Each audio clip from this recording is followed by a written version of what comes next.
What's up? Welcome to Street Flames crew. And you know today we gonna get into a little story, man. Erica Weems.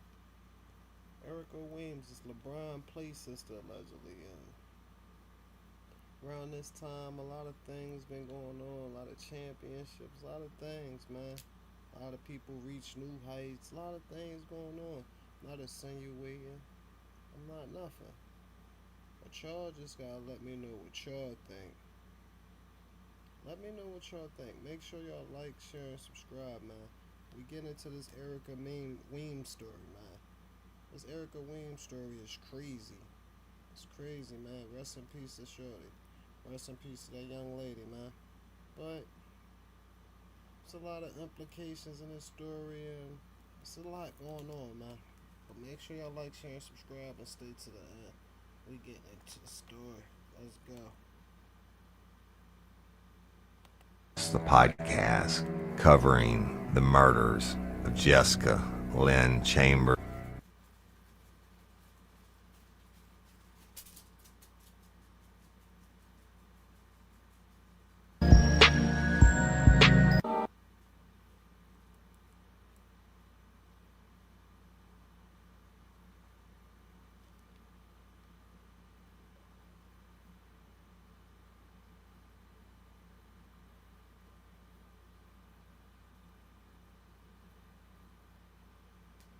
Almost 2 years later, her family is asking why.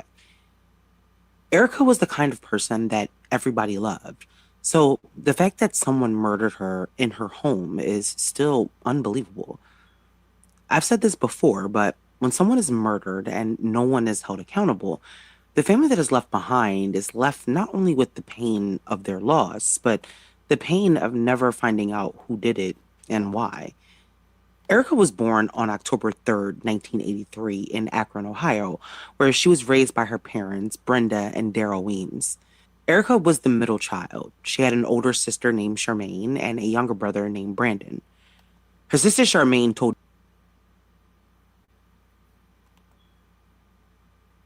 Imagine being able to build anything just by thinking about it. Meet Base 44.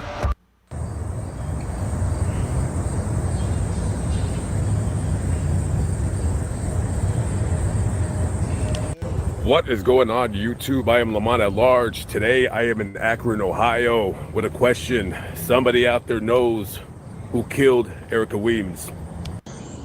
Erica Weems was only 37 years old for 1 week at the time of her murder. She was born here in the Akron, Ohio area on October 23rd, 1983. She came from a very stable family background. Her mother was a doctor and her father was a factory worker. They valued education, and so did Erica.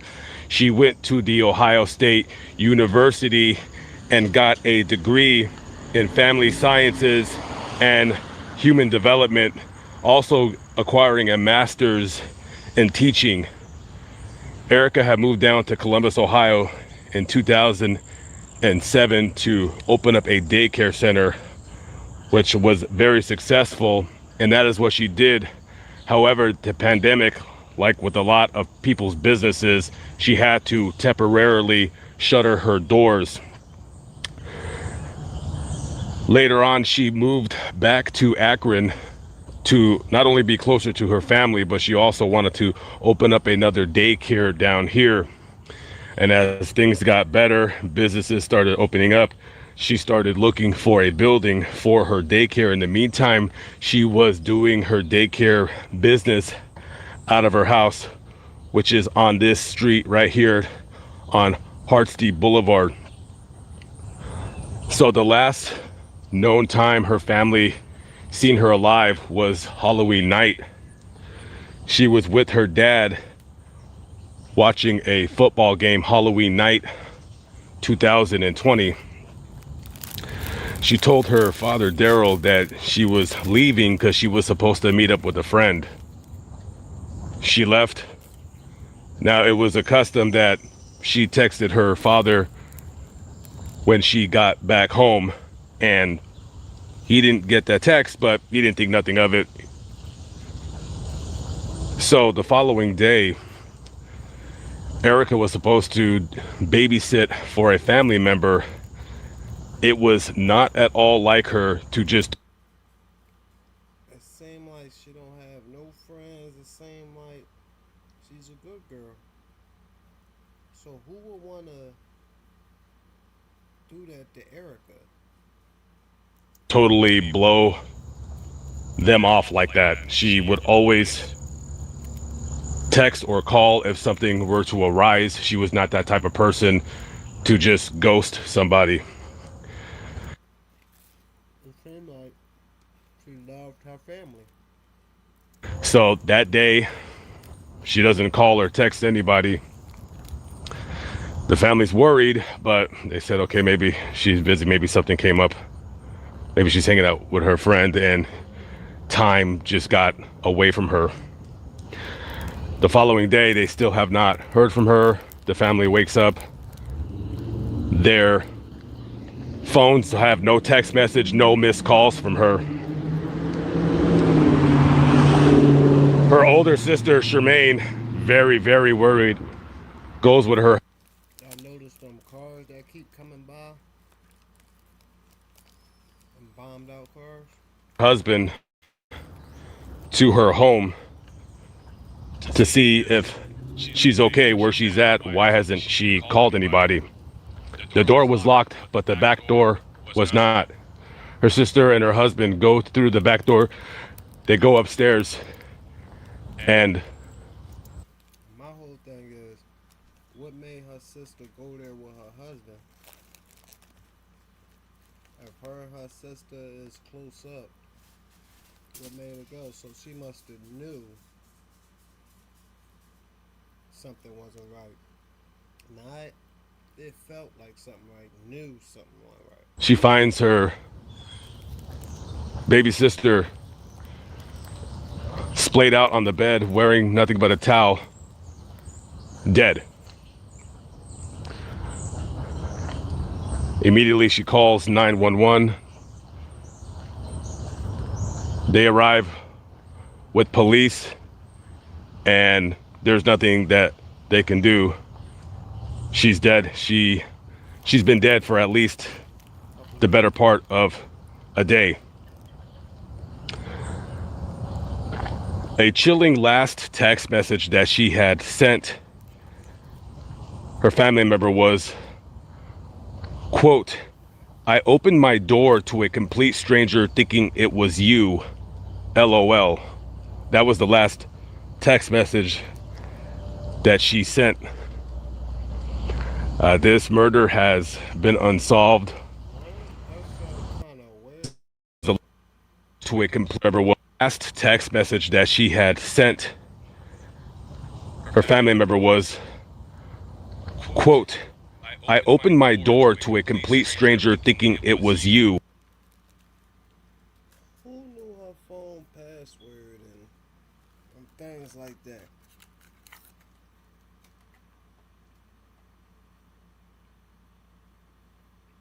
Who knew her password?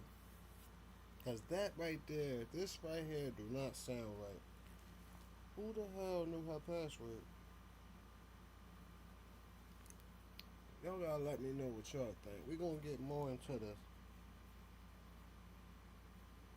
We definitely gonna get more into this. Cause this shit just don't sound right. This shit don't sound right. It don't sound right. Why would she text somebody that right now? Somebody know what's going on. Back to it. LOL. That was the last text message that she sent. This murder has been unsolved for going on 9 months now. The family wants answers. She was dating a man at the time, and she did have a previous relationship where she was engaged, but she broke it off. According to Akron homicide detectives, both of those men have been cleared of being any kind of suspects in. So she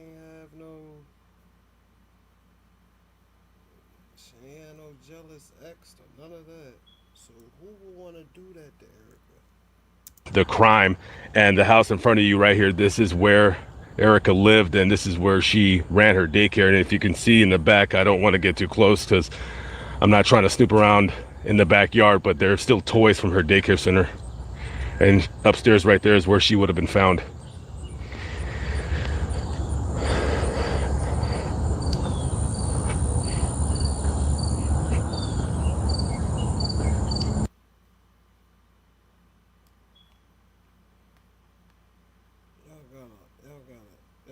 Nah, we gotta do better with that.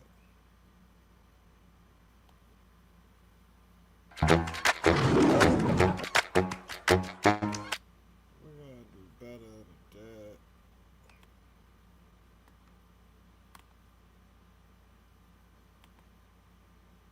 Start this hour with the family's desperate search for answers. Their loved one murdered a year ago. Good evening, everyone. I'm Delon Dillard. Good evening. I'm Homa Bash. Erica Weems was found inside her Akron home on November 2nd, 2020.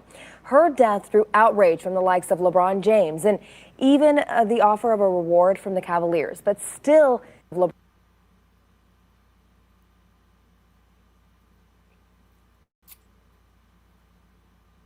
inside her Akron home on November 2nd, 2020. Her death drew outrage from the likes of LeBron James and even the offer of a reward from the Cavaliers. But still, no one came forward. Who would do something so horrible that, for what? It's no reason. Tonight, in a story you will only see here on News 5, Bob Jones talks with police and Erica's sister about catching a killer.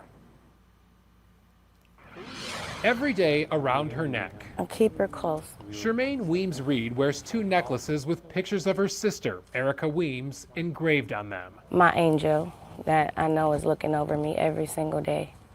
And she's gonna help me get through this. The real-life nightmare for the Weems family began on November 2nd last year. I gotta stay strong for not only her, my kids, my family, and to get her justice that she deserves. With concern growing that no one could reach Erica, Shermaine and her husband went to her house on Hardesty Boulevard, and inside they found Erica dead in her bedroom.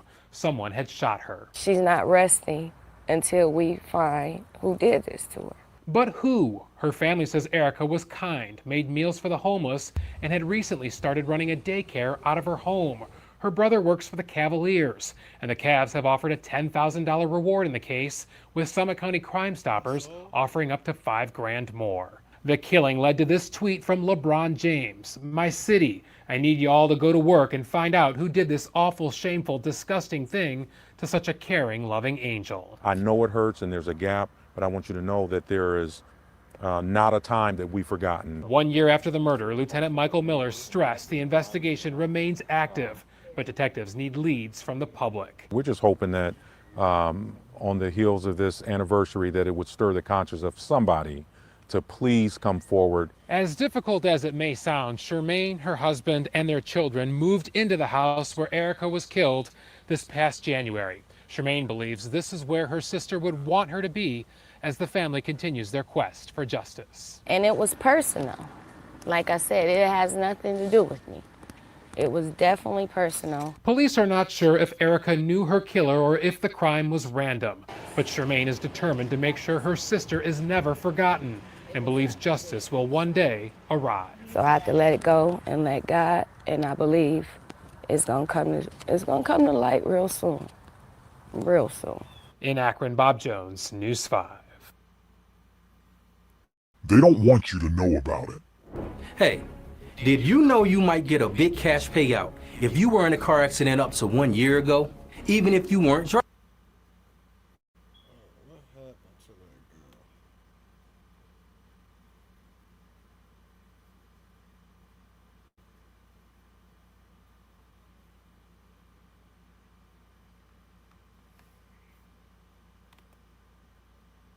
What happened to that girl?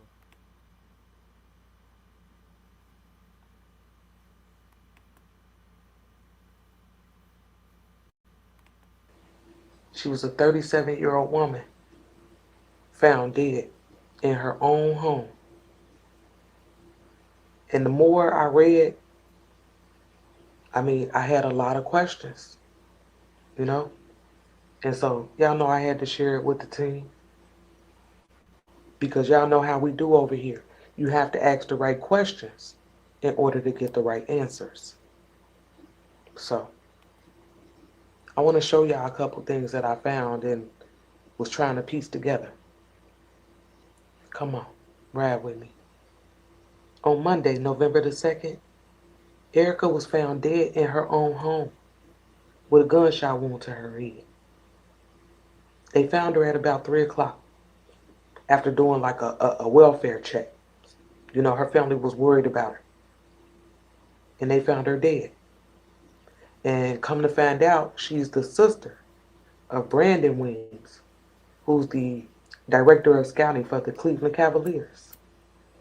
And Brandon is well connected to LeBron James. That's why LeBron took to Twitter and said this. Akron, Ohio. My brother's sister was murdered this past weekend in her home. My brother family needs answers to why and by whom. My city, I need y'all to go to work and find out who did this awful, shameful, disgusting thing to such a caring, loving angel. Justice for Erica. Why would he write that? Because everybody around her hurt. They hurting right now. Because police acting like they ain't got nothing. No suspects, no nothing. And I know it's still early on in the case, you know. So maybe we should help them out a little bit. Because I know, like, for me, my initial thought was, okay, if they found her on Monday, when could this possibly have happened to her? Now, there's not a lot of details out there. But what I did find was an article that has some statements in there made by this woman right here, Erica Banks. And Erica Banks, she owns or runs a bar called Social 8 in Akron, Ohio. Okay? And she told us that her and the other Erica were really good friends, and they had been friends for about 6 years. And not only that, she said that she spoke to her on Saturday. And Erica was talking to her about watching the OSU game. Okay? And I found out that OSU, they did play on Saturday, October the 31st. And the game started at about 7:30. So then my question was like, What's so big about that? so what was the plans? When you talked to her, did she say she was coming? You know, was it a go? Were you expecting to see her for this game? You know? This thing, do these things. Want this thing?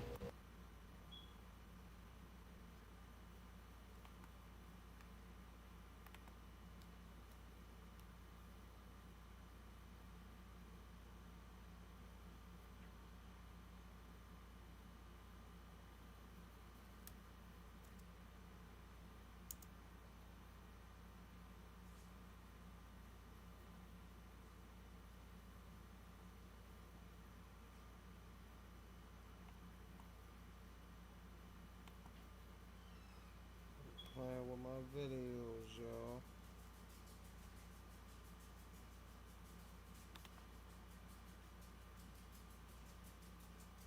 Playing with my videos.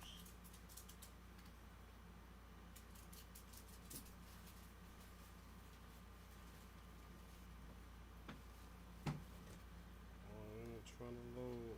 Go? Were you expecting to see her for this game? You know?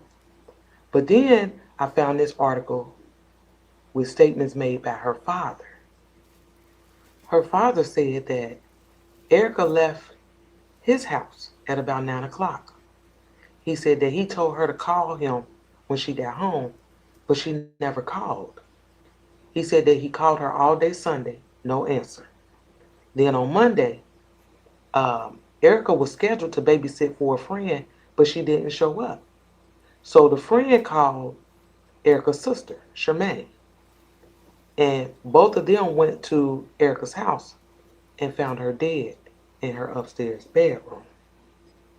So as of 9 o'clock, she at her daddy house. So, I'm like, well, did she decide not to go watch the game? Did something else come up? I wonder if her father So that's the same time she talked to her friend and she talked to her daddy around the same time. heard any conversations she was having on the phone. Right. Was she making plans to do something else? You know? Because he said he told her to call him when she got home. And she never called. So, okay, so in my mind, he was expecting her to go home. So that's what she told him. And you have to understand, she didn't call him, but she did make it home. He even said that he called her all day on Sunday and got no answer. So it happened Saturday And night. I would like to know, when did you start calling her? 10 in the morning, 2 in the afternoon. When did you start trying to reach out to her? Because that helps with the timeline, in my opinion. You know, we know she made it there Saturday night, and then Sunday morning she not answering the phone. In my mind, whatever happened to her Saturday night, early Sunday morning. And by the time they started looking for her, she was found dead Monday at 3 o'clock with a gunshot wound to her head. And most importantly, she was found in her bedroom. It feels like to me that she may have known the person that did this to her. And I could be wrong. I could be wrong. But that's what it feels like to me. I would want to know when they found her, what was she wearing? Said nothing. Was it looking like she was about to go out? Did she have on makeup? Was she in night clothes? Was she, in some lingerie? How was she dressed when they found her? And I'm quite sure they didn't went through her phone. No, they went through her phone. Who was she talking to? You know? And one of the things that I found out was that Erica had just moved into that house on Hardesty Boulevard in June. And she spent some time in Columbus before coming back to Akron. And then, come to find out, a couple weeks ago, she just celebrated her birthday at Social 8. Here she go right here, kicking it. You know what I mean? And not only that, she had just gotten her CCWs at the beginning of October. So it made me feel like, when you look at the timing of everything, she celebrated her birthday, got her CCWs. Was she afraid of somebody? You know? Did she feel the need? Did she feel like she needed to have protection? And if that's a yes, then it's like, protection from who? In this article right here, it said that she didn't have any type of, relationship. But the fact that she had just moved back to Akron, for all we know, she could be running from somebody in Columbus. You understand what I mean? Was there a reason for her moving back to Akron? And did it have anything to do with a man? You know? I'm just asking. That is a possibility. I would love to know what the team think. What y'all think? And you know what? I wonder if there was any homes with cameras around her. Right. Because in this news clip right here, I got a picture of the house right next door to hers. And they have an ADT sign in the yard. I wonder if they got cameras. Because if they do, we need them. We need them. I know we don't have a lot of details in this case, but do y'all think she knew her killer? Me personally, I do. Whether it be male or female. I believe she knew who killed her. And I wonder if they checked for any forced entry. Did anybody force themselves into the house? Because if not, I mean, I would think she let them in, you know? But like I said, there's not a lot of details. LeBron's calling out for help. Everybody.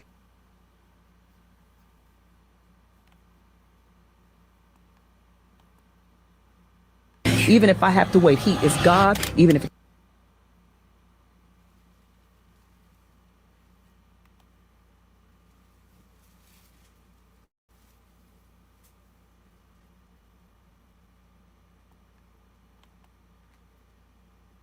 Yeah, live to Studio 225, man. It's your boy Dro. DC, man.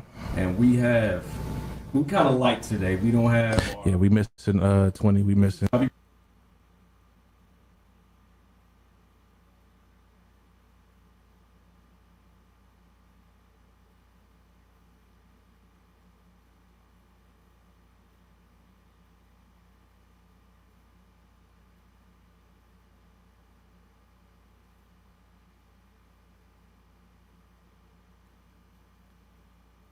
For tuning in. If y'all got some questions, y'all can ask them. We probably will not answer them right now. You know what I'm saying? Maybe later we might jump in and answer some shit for you, but we won't be answering them off like on the live itself. Right. I imagine that a lot of the questions that are going to be asked are questions that we're going to ask. Yeah, that we probably gonna ask anyways. You know what I'm saying? So yeah. So first of all, man, how's today going for y'all? It's going great.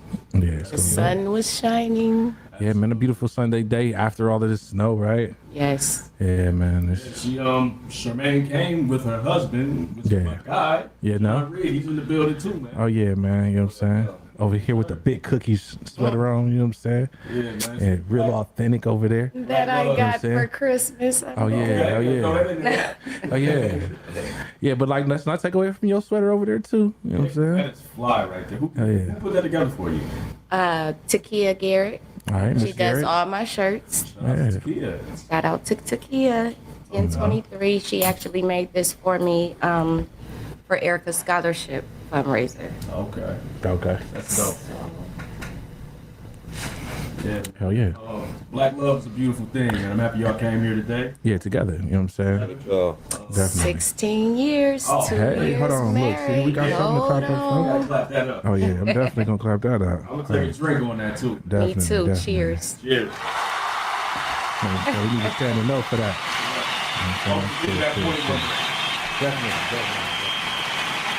You will.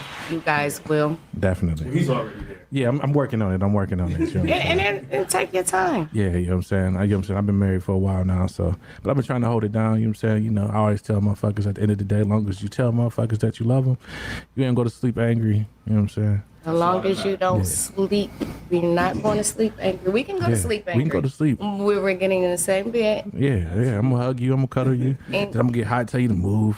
Good night. You know what I'm saying? Hell yeah.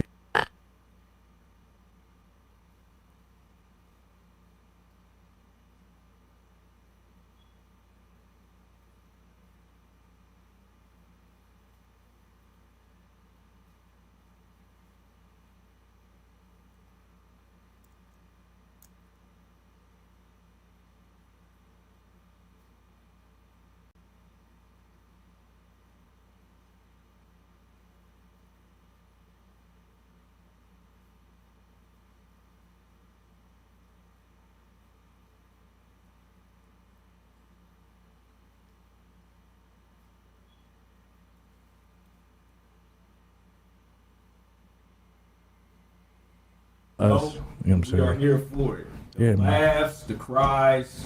Yeah, man, we here, man. You know what I'm saying? We got alcohol just in case. Don't start making me cry over Yeah, stuff. hell yeah. We're gonna start off with some on the happy side. So when was Erica born? What was her birthday? You little sis? Big sis? Big sis? I am Big sis. big sis. All right, Don't so- nobody get it So twisted. was you there when she was born?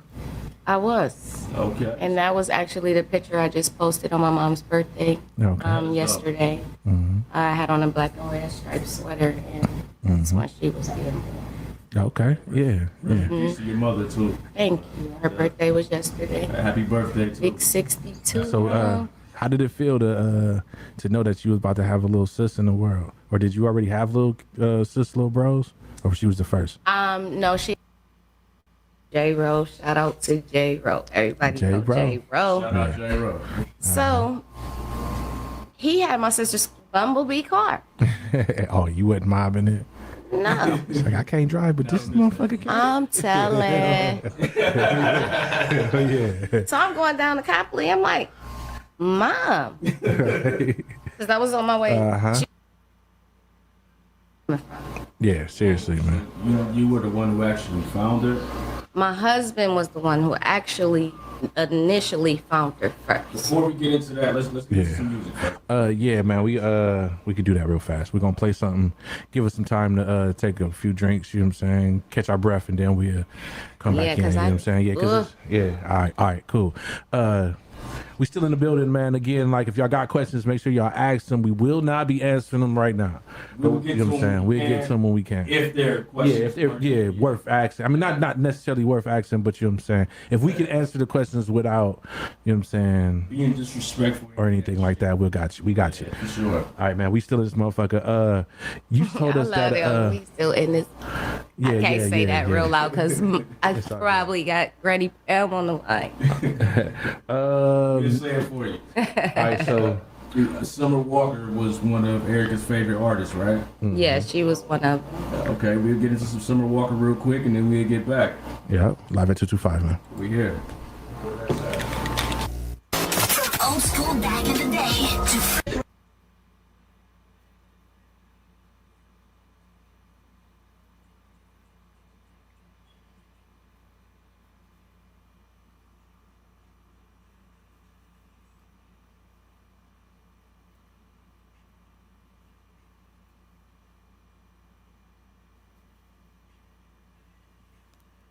Like a real motherfucker, man. You know what I'm saying? RNS, man.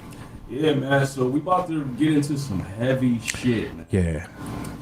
Okay, so we were talking about social media eventually, and how people were just everywhere initially.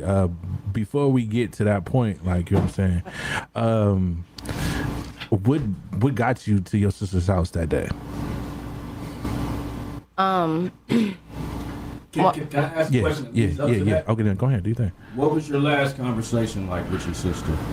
My last conversation with my sister was Halloween. I had talked to her earlier before. She said she was going to watch the game. She never said where. So we find out she ended up going to my dad's. Okay. Watching the game. She comes home after the game. Well, my dad said she had a date. Right. He said, "Who you going on a date with?" She said, "Dad, I'm grown." Laughed it off. She go home. Right. So from maybe when was the game? I'm not a sports fan. Right. Yeah. So I don't know what time the game was over. Evening. It was Halloween evening, I believe. It might have been I'm not for sure, but I feel like it was like a 7:30 or 8 o'clock game or something. No, it was Halloween. Yeah, right. It was Halloween. Yeah. No, but I think Was it a nighttime game she was going to watch? Because it was like, was it Ohio State game or something? It might have been Ohio State. It might have been Ohio State. Yeah. It might have been like this. Yeah, 7:30. Yeah, 7:30, 8 o'clock game or something like that. Okay. Because I feel like it was an evening situation. She only watched half the game. That's what my dad said. Okay, so because whoever she got a call from, she got a date. Right, and that's where she was. I'm about to go. Yeah. Dad. So she left dad's. Boom. But she left the game and came home First. Yeah. Right. Well, I mean, I'm guessing because I was out for Halloween. Well, so I didn't dressed up. Right. So boom, we gonna go for it. Yeah. This sister got a lot of funniness with her story. The story is real shaky. I call her. she left the game and came home. First. Yeah. Right. Well, I mean, I'm guessing because so because yeah. whoever she got a call from, she got a date. Right, and that's where she was. I'm about to go. Yeah. Dad. So she left dad's. Boom. But she left the game and came home. First. Yeah. Right. Well, I mean, I'm guessing because I was out for Halloween. Well, so I didn't dressed up. Right. So boom, we gonna go for it. Yeah. I call her 1:15. Right. Hey sister, what you doing? Nothing. Like nothing, you know, just looked like maybe she was watching TV, right. A regular, normal. It's damn 1:15 in the morning. Right, hanging out, yeah.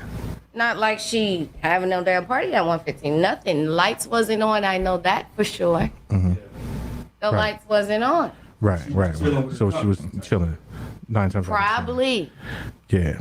Oh, chilling. Maybe with company. Yeah, maybe with company. It's 1 o'clock in the morning. Maybe. Yeah, it's 1 o'clock in the morning. But she might have not even answered the phone with me if she had company. Right. You know what I'm saying? She could have. You been see what I'm just saying? laid So out maybe she was just, to chilling. me, I took it as she was just chilling. Right. Uh-huh. So I'm like, have fun. They had a real fur coat on. Right. Talking about the day and everything. Hey, sister, I'm about to go to sleep. I said, all right, dang. I love you. She said, I love you too. Mm-hmm. Last time I talked to her.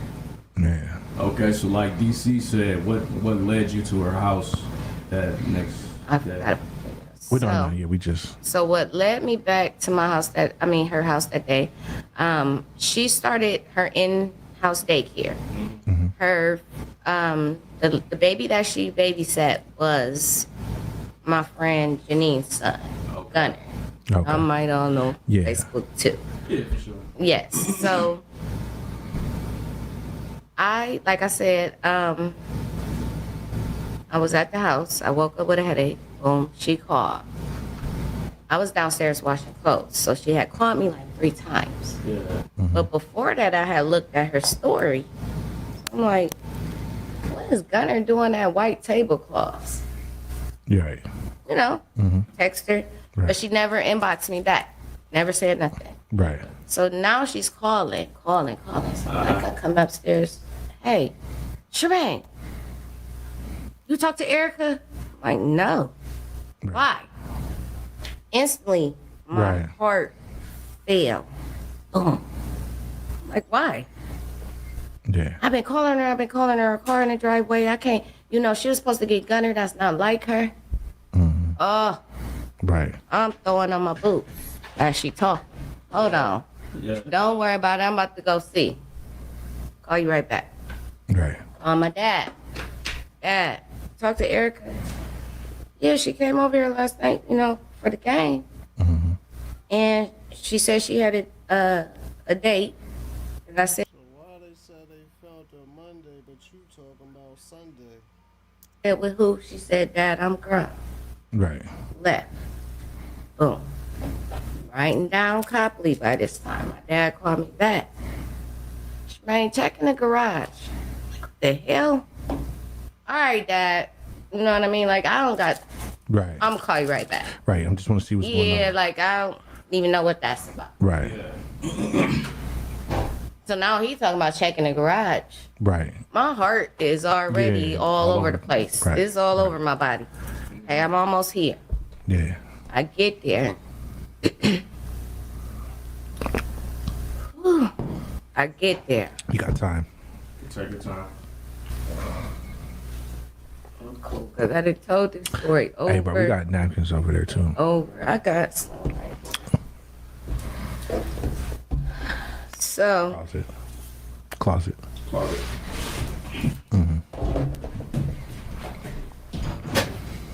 I'm like, get to the house. I hit the door so hard because my adrenaline is rushing so hard. Like, you better not make me cry my birthday lashes off. Yeah. Hold on, give me a second. Go ahead, you keep talking though. Yeah, Go ahead. Okay, take your time. And I didn't tell this story 30 times without crying. I didn't tell this story 1,000,000 times without crying. It's all good. We're here for that, man. Anyways, I get to the door. I hit the door. Boom. Felt like it was open to me. Like, Erica. Erica. Door not open. I twist the lock.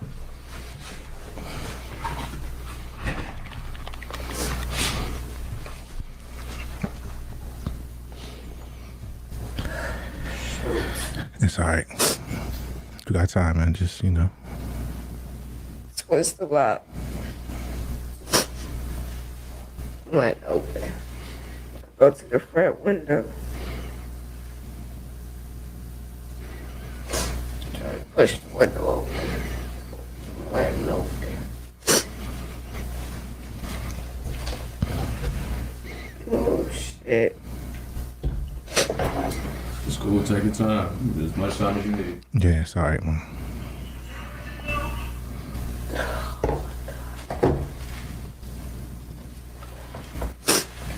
Go to the side, down the driveway.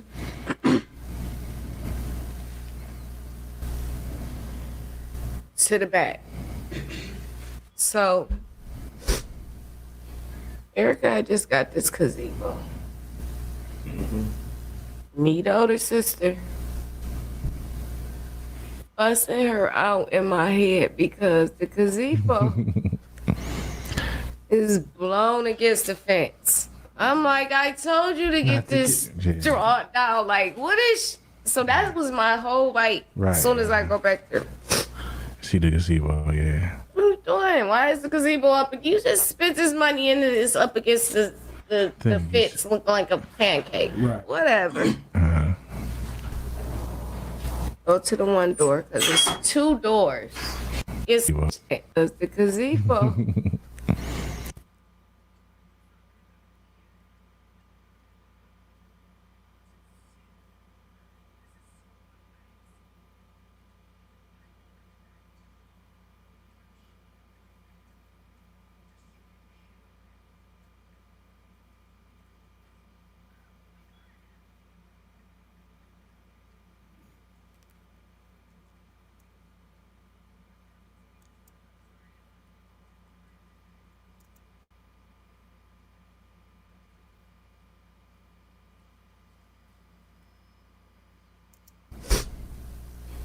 Erica had just got this gazebo. Me, the older sister, busting her out in my head because the gazebo is blown against the fence. I'm like, I told you to get this drawn down. Like, what is... So that was my whole, like, as soon as I go back there. See the gazebo, yeah. What are you doing? Why is the gazebo up? You just spent this money into this up against the fence looking like a pancake. Right. Whatever. Go to the one door, because it's 2 doors. There's a door in the back that leads off what she had it as a daycare. But you can go to the patio from that part. Check that door. I open the door. Mind you, my son is in the car. Okay? It's only me, my husband, my son. So, I'm telling you, I watch too much Lifetime and stuff. You know what I mean? So I'm like, hey! The door open. Because I was going to walk in there. Right, but... I'm like, no, I gotta, man. This is my lead. You gotta go in there. Because I don't know why the door open. Ain't no other doors open. Right, yeah. Because my shit fell. Like, oh my God, the door open. I didn't expect the door to be open. Right. Almost ran in there, but then I'm like, hey, what? Door open. Right. He comes back. Now I'm trying to Just him and my son, because he ain't in no car seat because we had to get here. Like, Right, yeah. It was a serious, like, We gotta get in here. here. Yeah, we getting But here. I'm still in my mind, like, I gotta watch my son because he's so, anybody that knows JR Right. knows he's definitely, like, been here before. Yeah, busybody. Right. He might drive off, you know? So I'm just like, okay. He gets here. Erica. You know, I'm all over. Right. Erica. Now I'm like, oh, I'm going in. If anybody been in Erica's house, they know it's not. Like, it's not the biggest house. So you go up the steps. Erica. Go to the right, which was a computer room. Erica. That's what I hear my husband say. Right.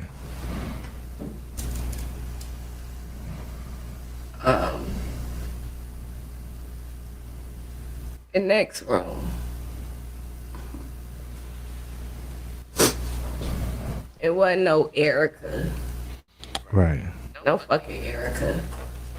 It was quiet. And I called the police. What? What's wrong with her? Some of that. Yeah. As much as I want to cuss, I know I'm on air. I'm more right. polished than that. I mean, hey, look, you can But- say what you want to. No. But I know you got people watching. So, Yeah, and yeah. Yeah. But I'm like, we both on the phone. Right. You know, telling what this man was feeling. He really felt. Yeah. We'll talk to you in a second, bro, man. I mean, like, I know, you know what I'm saying? So- being moral support and shit for you. Yeah, yeah. You know what I'm saying? Yeah. I just gotta get over this. So, what's wrong with her? But I'm already halfway up the steps. See her little feet. What the hell wrong with us? Like, I ain't even freak out or nothing. Like, I'm just like, what's wrong with her? Yeah. Like, Right. Why she yeah. yeah, like, why you want me to call the police? Right. So now I know this is when I knew it was weird. We both on the phone with the police. Right. Oh, like, I don't know. Hell, I don't even know. We both on the phone. Now, the ambulance, the police coming, whoever coming.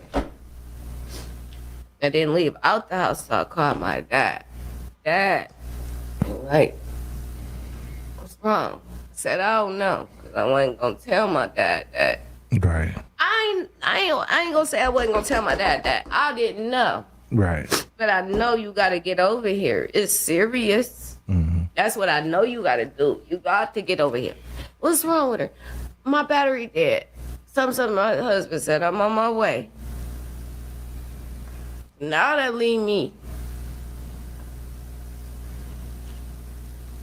outside because I was nervous. I was so nervous that I didn't know what the fuck I was gonna see. Right. And I didn't.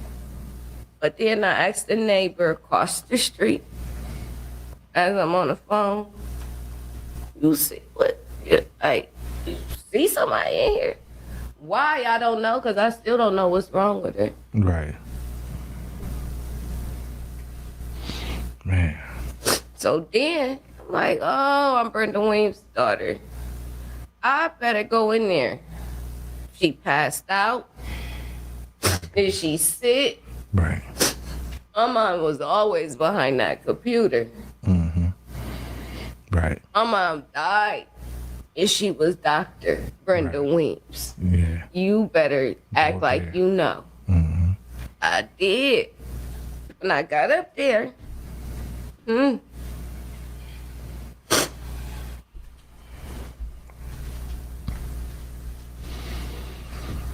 wasn't real. It still wasn't real. I still wasn't crying or nothing.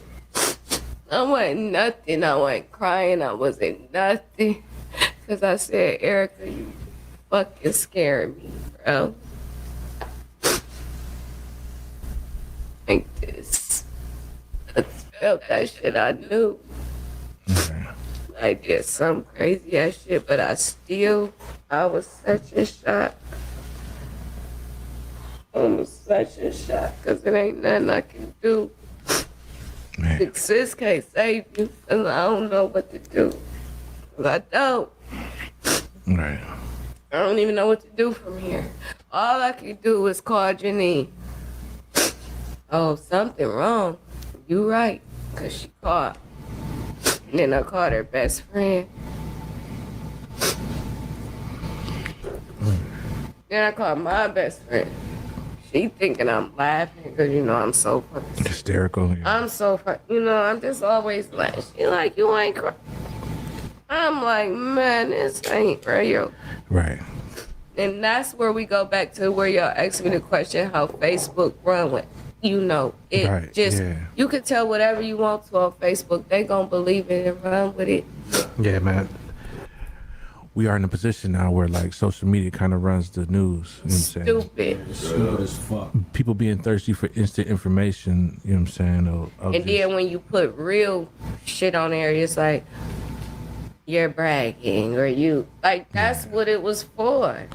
So, I mean, like, not to jump forward, but do you believe that like social media is partially part of the reason why the case haven't been solved as fast as it probably could be? No, because if it was, like, y'all use social media to do everything else, Right. y'all haven't done anything. Y'all ain't talk. Y'all like to talk. Facebook. We'll talk Some things again. can be real. Like, this is so dope. This is so real. But then you got ain't nobody like it's been. You got people, R.I.P. Erica, let's Erica, but we got people that ain't R.I.P. and Erica either. We Right. got people who And they're not online, posted too. it. So did y'all forget about it? Yeah. Because I did. Right. Seriously. Yeah. And I mean, like, That's the thing. It's fake. Facebook. Thank you. Can I ask you this? Has the Akron Police Department been any help towards anything in this case? No. I have a sister that I love with all my broke fucking my heart. So I can't even imagine that. I can't even fucking. I still can't imagine. I cannot even believe it. My condolences, prayers, Thank you. thoughts, my heart, everything goes out to y'all. Cause this is like, she didn't have that in the cards for her. yeah, no, not even, man. I mean, you know. Or did she? Because why did she get a CCW? We don't. We wasn't raised around guns. We scared of guns. I'm so scared of guns. Like, oh, I want to shoot no gun. I would suggest everybody around me get a CCW. I'm so scared. Even if you're scared We of open guns. carry now in Ohio. Man, that's You're not gonna be scared of the gun that's a that you're license for the carrying. police to pop your No. ass, nigga. I'm not even Call it about to what you weird want to. nobody else out. Swear to God. Because it's Right. this is so weird to me too. This is another part of the story. Yeah. So when I went in my sister's house for the first time, because y'all know After everything happened? Yeah, y'all know I always Right. went live. It was bears out there. I would pull up every damn day. Right. Went home like off of one of these nights. Yeah, my sister. You're like, yeah, you said you want. Right. I went upstairs that first time and took a shower. Replayed everything in the house. Her clothes was still right there. Right. Damn. Somebody got. This is weird. Right.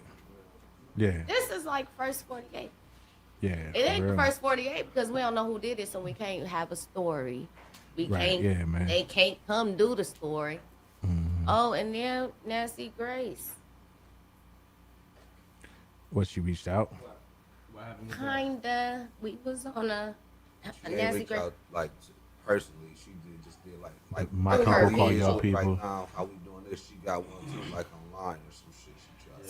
So like she said, I Yeah. feel it's a female.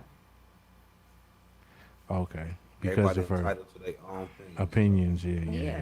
Charmaine, how do you feel about that statement? How do I feel about the statement? That's a good question. Because Right. It's just a statement. it's just a statement. Yeah. But you got silly people that's silly. So you can look at it like that. Right. Yeah. You never know An what a opinion is an motherfucker opinion. think. An opinion is opinion is an opinion. You never know. Right. So you gotta look at all that. All angles. Yeah, definitely. Every angle. True shit. How you feel about that, John? About it being a woman. The possibility. Yeah, the Nancy Grace, I mean- Nancy Grace theory. That's what we gonna say. Anything, I mean, about her story, who knows? You know what I'm saying? But I mean, Because anything people can live happen in with lifetime anybody, you know what I'm saying? state of Anybody- minds. Anybody got the capability of doing anything. Right. And I would cheers to that. Female, 'cause male. People Right. live in life. Yeah, Don't that matter is what true, they that is is. true, that is true, that is They true. got the possibility true. to do it. We've seen it all. We've seen women kill Let me niggas. get- Women kill women. We've seen men kill And then women, we just men see kill men. crazy stuff on Facebook again. This man that just killed the damn The girl and then threw the baby in the river. Holy shit. No, I seen the one no, where he just killed the I'm baby telling mom and then- right. And Yeah, then that he was went on the outside police and he and called that. Yeah. yeah. So that was today. So you talking about another part? You see what I'm saying? Fuck. So it could be niggas tripping. Yeah. Mental, not It even could be a- tripping. it could be a- because that's yeah, a mental a damn plethora thing. of things, You right. got to know that it's a mental Yeah. thing for somebody Hell yeah. just to go. Can't blame wanna- everything on mental. Me personally, I don't Yeah, give real a shit. fuck. You know, right?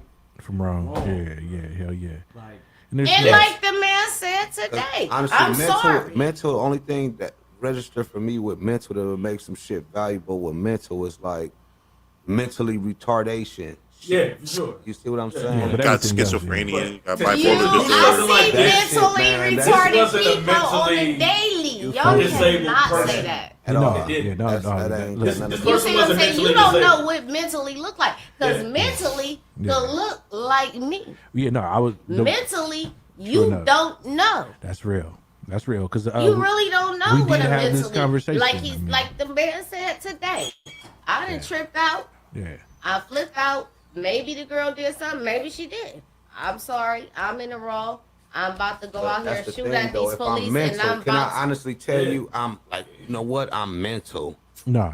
No, if Well, you okay. if you admit it, But if you ain't got no proof, then if it's you like- admit it That's without being mental- diagnosed it's mental and having that people out knowledge here every day. yourself, Yeah, That's yeah, yeah. retarded. I Well, no, kind of alright. find it hard to believe Well, no, for like, you, we- you to just alright, walk so up like I'm mental. Here you go. You know what I'm I saying? see both sides though, because it's like there's people who know that they have a problem. But it's been mentally told to 'em. Right, but yeah, Right. but yeah. Exactly. Well, because they've been diagnosed, they've been eating Exactly. pills, they've been doing this Yeah. thing. So like they know on paper they. That's mental. why they want you to So go they to like, a counselor hey, or a I'm mental. psychiatrist. If you're gonna That's get why a I'm this you way. better go get No, a sleeping yeah, pill, no, or no, you need to right. take this. You like, need bro, Real to. shit. No, I I'm just mental, I'm bro. not. start slapping shit around. Oh, man, here. it's because I'm crazy, I'm bro. gonna take Yeah. this and Yeah, go to it's sleep. like, all right, get your mental ass the fuck up out of here. I Yeah, feel what you're yeah, saying. yeah, I'm gonna take this and I go feel to sleep. I feel you. So yeah, it is true. Mental ass. That shit's Yeah, still okay, on, cool. right? You mental, but cool. Hell yeah. No, so I guess I get both sides of the story. You know what I'm Yeah. saying when it comes to that. I'm mental if you push me there. Yeah, we I'm all are, right? definitely a Yeah, sick hell yeah. patient. You No, know? I'm just playing. So you Hell can't yeah. just, you Hell can't yeah, just tell man. me I'm mental. I'm just playing, y'all. Hell yeah. Go You ahead. got a Go question? ahead. No, I didn't. I was gonna say let's get into some music and then come back for some more. Yeah, questions. yep, that'll work. Cool, Because cool, y'all cool, so cool, funny, cool, cool, and I Yeah, we love trying to y'all. keep the It's vibe. not. It's we dead serious. Ooh, shit, y'all niggas trying to take another shot. We family. Keep it a buck. We I'm about with to be in here another 4 hours. I'm No, with I'm it. just playing. We family in here For sure. for sure, man. We locked in as of today. I'm telling you, I never even met this man. I only already seen him on Facebook. We and John go back And in he there, like, fucking soon as damn he come near in like, 20. John Reed. 9:55, man. I'm like, you know everybody. It's your birthday. Turn up. You want to get cake? Wait. Because we was in high school. This is more than that.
It's a real situation, and it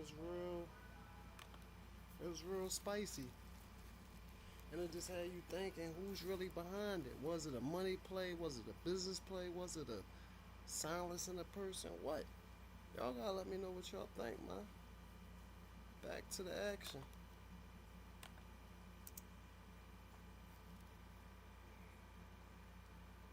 Let me come up with a few stretches I can.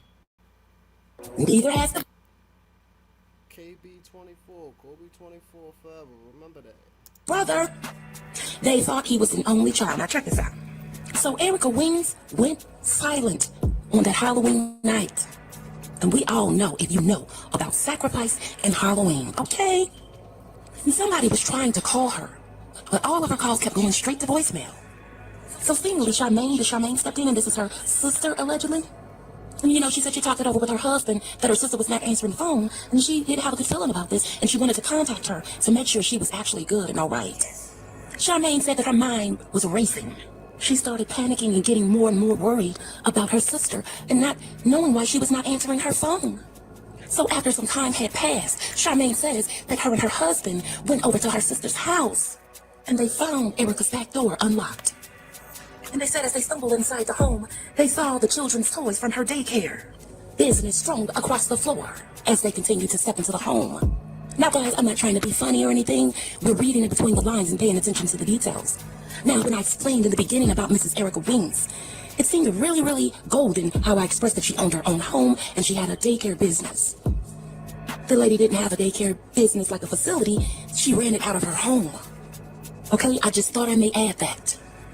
So her sister Charmaine kept explaining that they walked about the house and then all of a sudden just went up the stairs. Now mind you guys, Erica went silent on Halloween night and her sister went to her home on November 2nd. But y'all gotta remember, her sister said she talked to her at midnight, so why would she go to her house the next day? They said she ain't answer her phone. You just talked to her midnight. Along with her husband. So the sister continued that her and her husband went and jolted up the stairs. And that's when they found Erica, slumped on her bed, with both of her feet dangling off the side of it.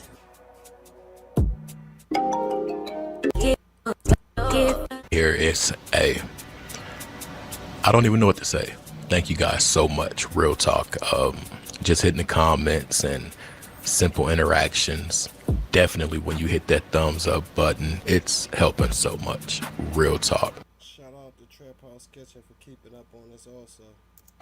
I'm making the videos longer for y'all. So, yeah.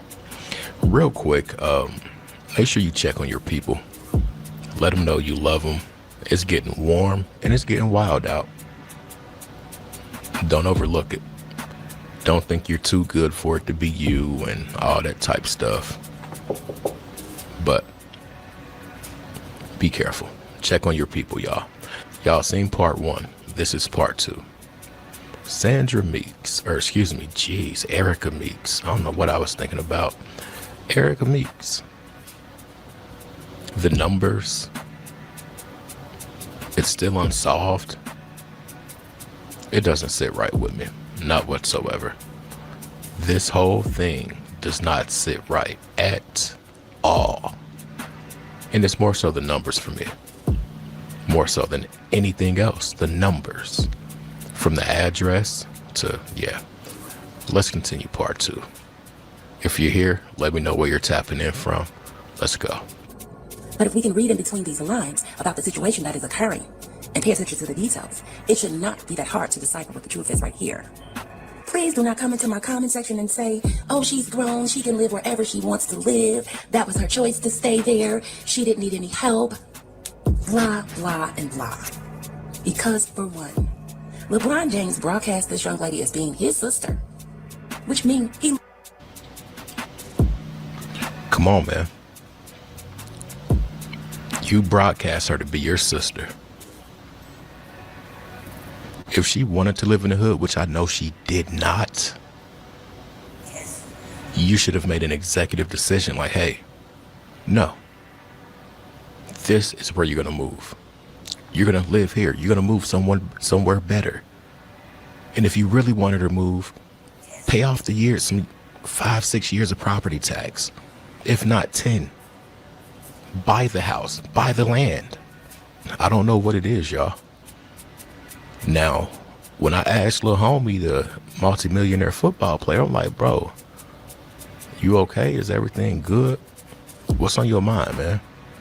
He said, bro, nobody's ever asked me that. Everybody assumes everything's okay. Even when I'm injured, even when I'm free agent, even this and that. And I think that was really the problem. And that's why I always said check on y'all people too. But I've seen this too much. If I'm LeBron, King James, and you're supposed to be my sister, you're not going to have a choice. Because I know who I am. You know who I am. And they know who we are. So I want you safe.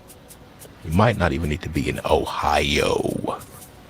Make that make sense. And then this is also the brother to LeBron's best friend.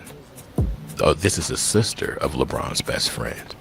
So now you got two people in key positions that don't even care where you reside and lay your head. Make it make sense, y'all. Looked at her like she was a sister to him when she was alive. And we all know how LeBron James's pockets is looking. And I can guarantee you guys, LeBron James is not living in a high crime neighborhood. Mr. Wings, Erica's brother, is no longer living in a high crime neighborhood. So why was his sister left to live in a high crime neighborhood when they said she was very well educated and intelligent? And it seems by the brother getting recruited to be a director or a scouter for the Cleveland Cavaliers, it seems like he has some education and intelligence as well. Okay. She said education, intelligence. But she didn't say the financial means. The financial means. They said she was single. That's what was missing, the financial means. Cool. Even if she got 2 kids, cool. Go get him a posh, not a studio, but a posh apartment somewhere. If you're not going to get him a house, okay, you're looking at about $2,300 for a year, 12 months in a year. Come on, man. Just put $40,000 down. Just pay it off up front, $40,000 if you don't want to get him a house. My point is, why leave her in the hood? I wonder where the mom was living. It's time to join the excitement at BetMGM Casino with their new player offer. That's the weird part too. That's my whole thing. When people know you got access, when people got access to somebody that's successful, you gotta cover some of your boards. You gotta cover your immediate boards. It's sick. It's sick. When I went to the comment section, people were like, hey, that's the year they won this, they won that, and blah, blah, blah. It was also the year of Kobe, too. I think that's why this dude knows the time is here. I think this is why he just wants to live. So why didn't he help his sister get out of that high crime neighborhood? I mean, he has the money. And so does LeBron James. Because LeBron is doing all of the talking for this young man. Or was the sister meant to stay there so the sacrifice can go unnoticed? Oh, she was living in a high crime neighborhood. What did Gyla say? If you are new here, you won't know about Gyla. But when my page was going crazy viral, there was a chick named Gyla. And she simply said, they take you out how you live. And I've always said that that's deep because it's the perfect scapegoat. It is the perfect scapegoat. I bet if we did a crime app or something like that, if we could go back to that day and see what went on in a certain radius around her and then look at the 7 days before that, I bet there'd be a big discrepancy in what went on.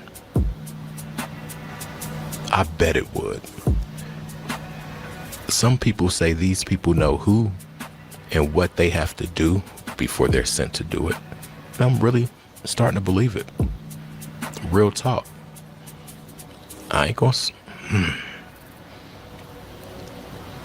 I'm looking at this Bronny thing different. When he had his heart surgery or something like that. I just always thought, like, bro, he's hella young to be going through something like that. It was mighty funny. Shaq's son, Shaq's son, LeBron's son, they all try to go to an Ice Spice concert. Ice Spice didn't let them in. Next thing you know, they was on TMZ. After that, Bronny had that cardiac arrest. So what was it? Was it a combination of drugs? Was it a combination of alcohol mixed with the steroids? What was it? Because there's no way he been playing basketball at that high level AAU and all that, and y'all didn't know he had heart problems. LeBron, you was a trillionaire, allegedly. All of this is allegedly. But y'all know his son had cardiac arrest, I meant. LeBron got all that money. Pretty sure you could have got him a Pacer. Pretty sure you could have got him anything. Anything. You spend $1.5 million on your body. What about your son? And he's a firstborn too. People gonna say, oh, this, that. I found it funny your son wasn't getting drafted. So your tax cut, the luxury tax for the Lakers and all that, y'all used that for Bronny. So y'all basically got Bronny for free and you didn't have to pay taxes. So you basically paid your son. But you couldn't pay for his heart. Make him work for it, right? Let's see, she got... It's very bad where she lives. Get the f out of here if you think I'm gonna believe that. This girl earned 2 college degrees. Somebody chasing LeBron or something. Left Cleveland, came back, left again. And it seemed like you ain't trying to go back. You trying to get a statue in LA. And not Cleveland. Where you from? So you the king of what? You got your championships in Miami. You the king of what? Doing her masters. And not only that, guys, she did own her own home. It wasn't her apartment. However, couldn't she just sell that home and buy a home somewhere in a safer neighborhood? And I'm just... You don't even have to sell that home. It's mighty funny. Her brother is rich too. He's executive for the Cavaliers. So you have 2 people that's in power in the city. I'm pretty sure they could have got her a spot for free. So she moved out of her spot where she was at in Columbus, Ohio, which is the suburbs, and moved back to the hood. So obviously she was having financial problems with her daycare. She was doing daycare in her house. She had an education and everything. So y'all couldn't even push for her to get... That could be another stream of income for you because LeBron or your brother got you a crib, or they both went in and got you a crib. So you can rent that out. You can B&B it. Grab your guitar and learn David Bowie's iconic hits, only on Musician. Join millions of guitar players around the world on their learn. Just stating what's here, guys. You don't have to agree. And not only that, she had a childcare business. So it seems that she was going in the right direction. But why have all of these things in a high crime area? So James said he gave his sister's eulogy. And he said people were saying to him, dude, I thought you were an only child. And LeBron stated to them, you just really don't. Yeah. So James said he gave his sister's eulogy. And he said people were saying to him, dude, I thought you were an only child. And LeBron, and he said, crime area.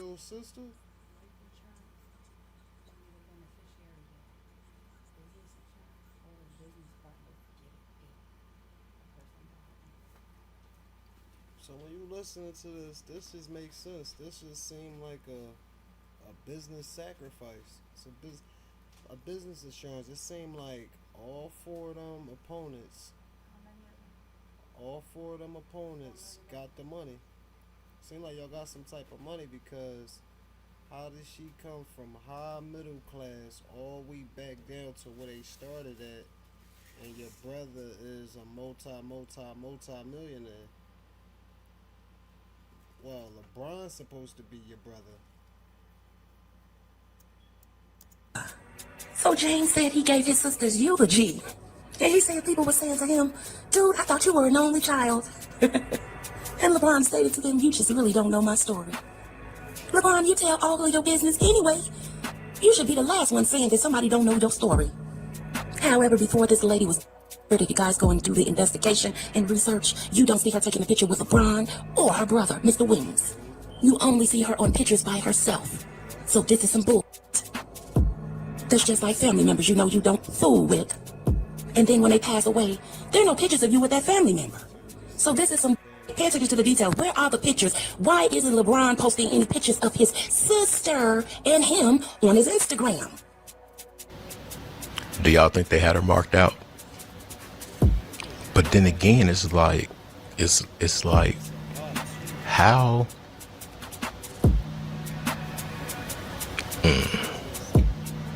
I'm not gonna get into it. Let's just continue. Neither has the brother. They thought he was an only child. Now check this out. So Erica Wings went silent on that Halloween night. And we all know, if you know, about sacrifice and Halloween, okay? And somebody was... Very few, but, and if they aren't posting photos, but they're posting all this love, and she's still in the hood. Come on, man. So that's the only thing you can say, LeBron? When you're reflecting on happy times of this woman, you said that you can remember all of the times that she was annoying? That doesn't sound like a reflectable happy time. Or was he fucking with her? Was LeBron fucking with her? And it was about to come out? And with someone that you love, your so-called sister, and she passes away. Well, she's actually. But that is the only happy memory that you could come up and speak at her funeral about? Yes, guys, he spoke this up at her funeral, saying how Erica was always being annoying. However, LeBron went on to say that everyone understands the angel we lost here on earth. But no, she is in a bigger place. We will find justice, and we will get justice. I promise you that. This is what LeBron James said, guys, at this girl's funeral. I thought it was they're in a better place. He said she's in a bigger place. What do you mean a bigger place? Was her house too small for her? Did you know that? I'm just saying, guys, what does he mean by a bigger place? If you guys don't believe me, look this up. Research just finds 97% out of the time that are never caught. Shorty spitting facts. I looked on her channel and it's like no content for 3 years. But what do y'all think? I want to cook, but I like to be monetized for real.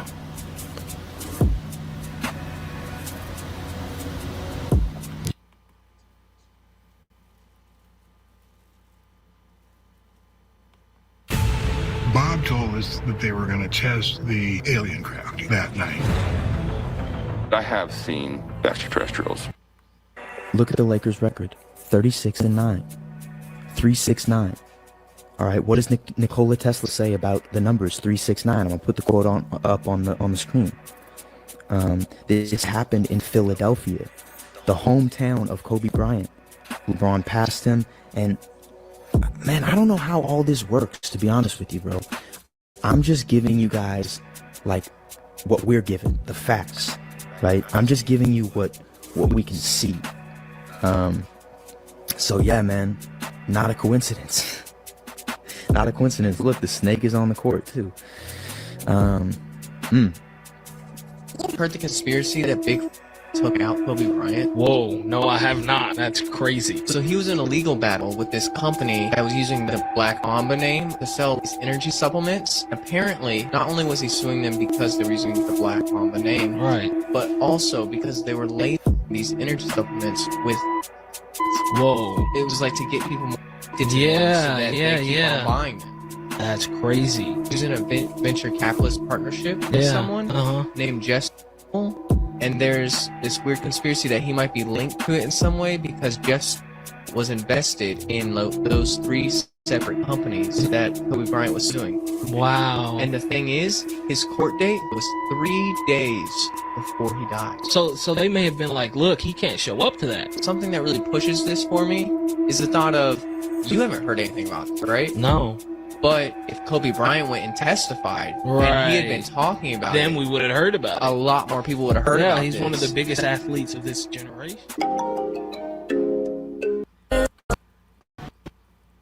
Up to the haters.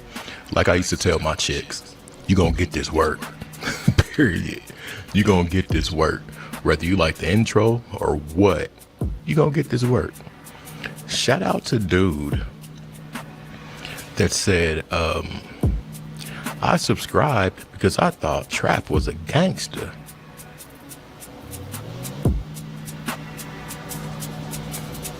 Unsubscribe. You're here for the wrong reasons.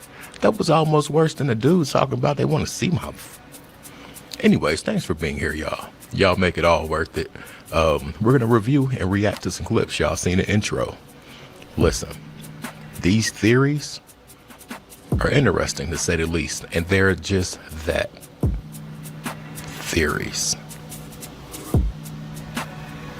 Yeah. But we're going to review and react to some clips.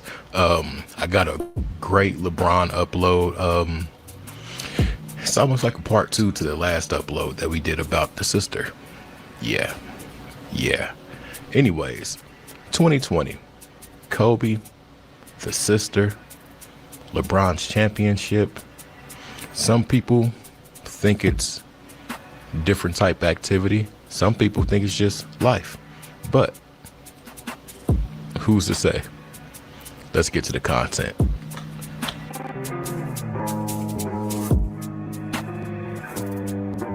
See, I knew something was up with Kobe's death since day one. Check this out. Pharmaceutical connection.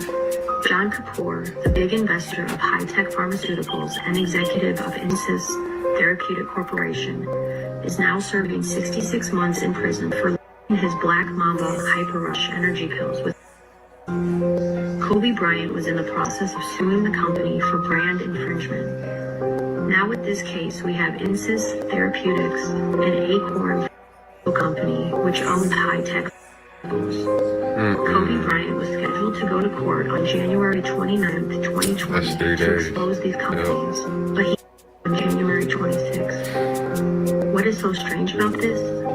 Other than the fact that Kobe died, I discovered that Jeff owns high shares and stocks in all 3 of these firms. Teva and Novartis were involved in the largest cartel case in history involving price fixing of. This was so huge. This kid did not hold back. As some of us may know, there's been a lot of conspiracy theories on LeBron James being in a cult, which has made people believe that he sacrificed Kobe Bryant in order to get to that next level. Yo, Bron, why did you sacrifice Kobe? After Kobe Bryant, conspiracy theories on LeBron James being in a cult, which has made people believe that he sacrificed Kobe Bryant in order to get to that next level. Yo, Bron, why did you sacrifice Kobe? After this video was uploaded, the majority of people came to the conclusion that he was guilty, but have also pointed out that when he had an interview in the same week, he was cloned. Yeah, am I bugging y'all, or this ain't LeBron? That is not LeBron James. He looks like he's from Star Trek or some shit. Now, I don't know about y'all, but that looked nothing like LeBron. But then again, you guys let me know what you think. Bro, who was that? LaDon? That wasn't LeBron. That was LaDon.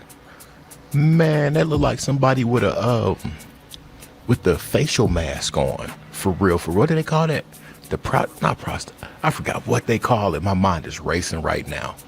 That looked like something off of Author, the cartoon. The one, the little meme that had the fist balled up. That looks like something off of Peppa Pig. That looks like something off of Lion King. That was LaDon James. LaDon Jameson. Shit. Come on, man.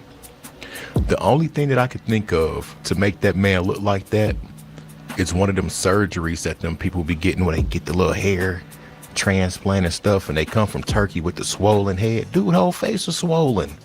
Hyena face, boy, did that fly. I'm about to go off. I think it's the light. But anyways, bro looked like he got that surgery when they do the hair transplant and they put that band around your head and you're kind of swollen, or I don't know. That didn't look like dude. I'm gonna have to check out that interview like in real time. That was different. Now, LeBron was in full-blown conversation about to give an example of a jump shot or something, or a pull-up, When he heard that dude say what he said, he stopped. He totally stopped. Now, Mamba, there was a product called Black Mamba that was sort of like honey pack. I'm not saying it was honey, but it was for the LeBron wasn't with it. He already had a brand called Black Mamba. Just like the clip in the beginning, the guy said, hey, this is what was happening, but it's with one of the biggest athletes in the world. Bro was like, I never heard about that. The other guy, he was like, I never heard about that. And the dude was like, of course. Unlock the world's largest, most liquid financial market with Forex.com. Forex, or FX, involves trading one currency for another. It's a big deal with a daily turnover of $7.5 trillion. Forex markets are super liquid, ever-changing, and available 24/5. That means one thing: potential trading opportunities. Discover these potential opportunities with Forex.com. Explore 80-plus FX pairs and act decisively with leading platforms, exceptional execution, and low costs. Build your knowledge with comprehensive educational tools, videos, and webinars. Open a free demo account and learn the ropes in a risk-free environment. Take advantage of expert analysis, live commentary, and elite charting. Experience the pinnacle of Forex trading with the #1 broker in the U.S. today. He's scared as shit. He told me I was not talking about 50. I was not talking about 50. Imagine all the people that would have heard about it if bro was still here. Allegedly a few days before court. Yeah. Let's continue. And when looking at stuff like this, it's important to realize that Kobe was literally named after the beef. His dad went to a restaurant, liked the name, and named his son after it. Also, in 2017, the cartoon Chamberlain Heights actually illustrated a helicopter for Kobe Bryant.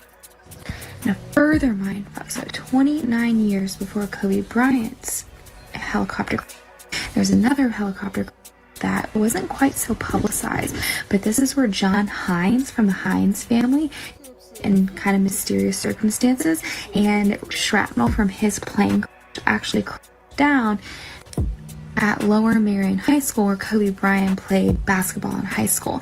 And his widow went on to marry John Kerry, who's a known bonesman from the Masonic group called Skull and Bones. Now, was Kobe a part of a cult?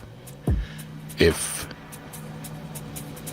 think that depends on who answers the question. The Black Boule. That's the whole chest tattoo. This chest piece that he has. He's a part of something.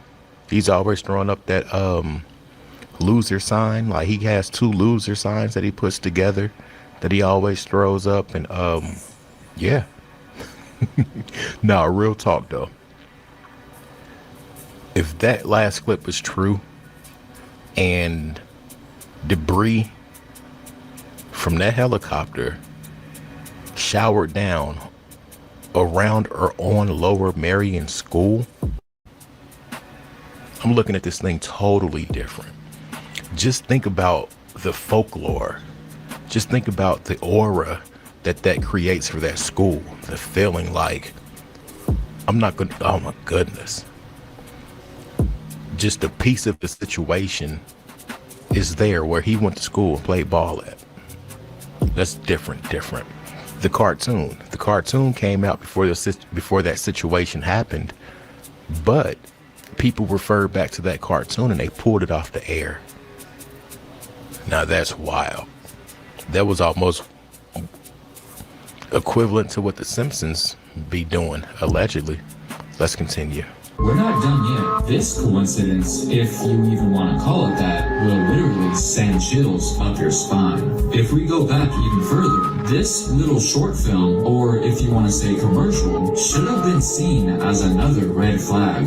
In 2011, Kobe Bryant, Bruce Willis, and Kanye West teamed up with Nike for a project literally titled The Black Mamba. And in it, Kobe relentlessly tries to get his hands on West, while several attempt to try and stop him. Towards the end, it looks like Kanye actually was able to flee the scene, but Kobe, being the he was, picks up some sort of and throws it directly at the helicopter, which, as you can see, causes it to.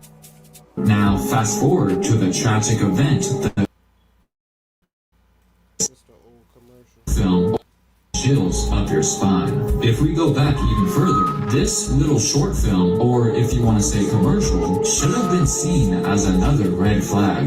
In 2011, Kobe Bryant, Bruce Willis, and Kanye West teamed up with Nike for a project literally titled The Black Mamba, and in it, Kobe relentlessly tries to get his hands on West, while several attempt to try and stop him. Towards the end, it looks like Kanye actually was able to flee the scene, but Kobe, being the he was, picks up some sort of and throws it directly at the helicopter, which, as you can see, causes it to. Now, fast forward to the tragic event that took place on January 26th of this year. Many fans were absolutely shocked. That's what the fans. And I'm not saying this is true, y'all, because I am trying to, stay monetized, whatever. But my whole thing is, why everything with Kobe was helicopter? I understand he was a fly boy, but they said in rush hour traffic in LA, he never got in the car. So he always got in a helicopter since he was 17 years old. So that's where all his money was going? At the similarity they shared with one another, and my husband used to ejaculate prematurely until this. My hubby is ejaculating so fast and he gets so anxious about it. Why was everything having to do with the helicopter and this dude? Real talk. A helicopter in a cartoon, a helicopter in a commercial, a helicopter on that day. Now, I was watching some clips and there was a dude like, look, they really couldn't control Kobe. Kobe wanted to do this and do that, but his knee was messed up, so they set him up and sent him to Colorado. When Kobe got back from Colorado, he was a part of an organization. When he had that rape allegedly situation, the doctor's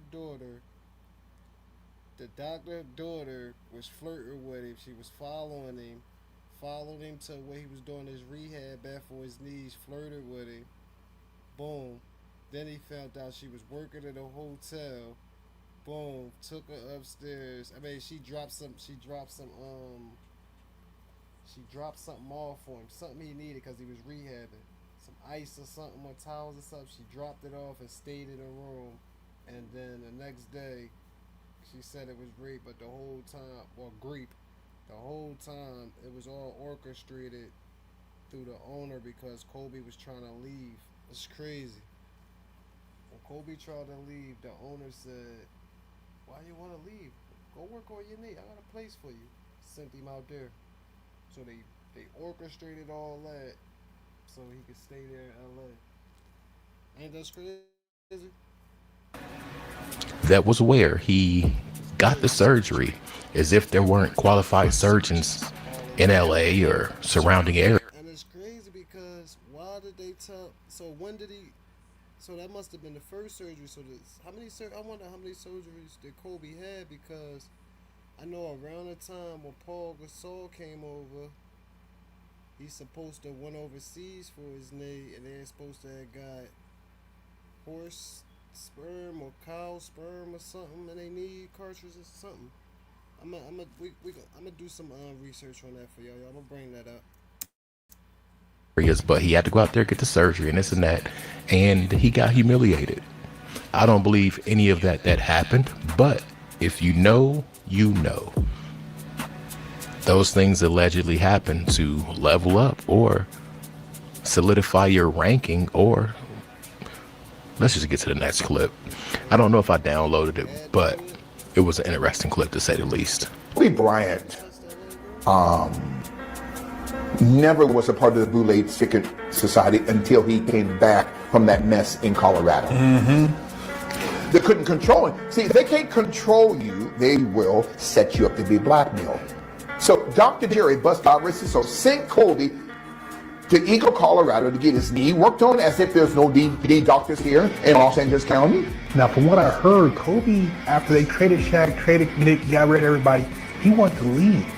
Yes. And so when he said, no. You, after I did all this, you want to leave? Yes. Oh, okay, well, go get your knee fixed first. So that was the cold move right there. I heard about that gangster move. Yeah. Oh, you see, and people like Kobe did not have the Holy Spirit. Yeah. Thereby, they did not have discernment, you see. And so Kobe Bryant sent to Eagle, Colorado. Okay, Dr. Richard Stedman was Kobe's knee doctor. Dr. Richard Stedman was a member of Phi Beta Kappa, which is the educational and illegal arm of the deep state. Well, Kappa Beta Phi is the Wall Street factory. So Dr. Richard Stedman was Phi Beta Kappa. Told Kobe, listen, you don't need to stay near my office. You can go to Edwards, Colorado. That makes no sense. That's miles away. Setting him up. That's crazy work, y'all. And that was the clip I was talking about. So your coach for the team that you're on knows that you want to leave, but he tells you first, go get your knee fixed.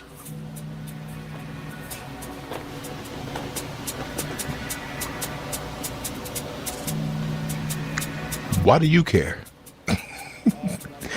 That would have been the biggest red flag. I want to leave this team. You tell me, but first, go get your knee fixed. That would have let me know that there was a plan for me. The second thing, having to go to Eagle, Colorado, and then they send you to another place in Colorado, and then the young lady says, you did some wild things or attempted to, and this happened and that happened. I'm not sure what the outcome was. I think they deemed her to be false or something like that. But the thing with the court of public opinion, when that's out there already, people judge you. When you're deemed innocent, they still go with their judgment of you that they assess themselves, like, oh, well, this, that, and the third, or I think he did it. I don't think he did it. And then if you've seen a chick, it's like, bro, I don't think too many regular folks would have cracked her. For real, for real. Come on, bro. Then you got the wife you got at home. Come on, man. Make it make sense. It's crazy that girl wound up going on to be some type of movie star or volleyball star or something.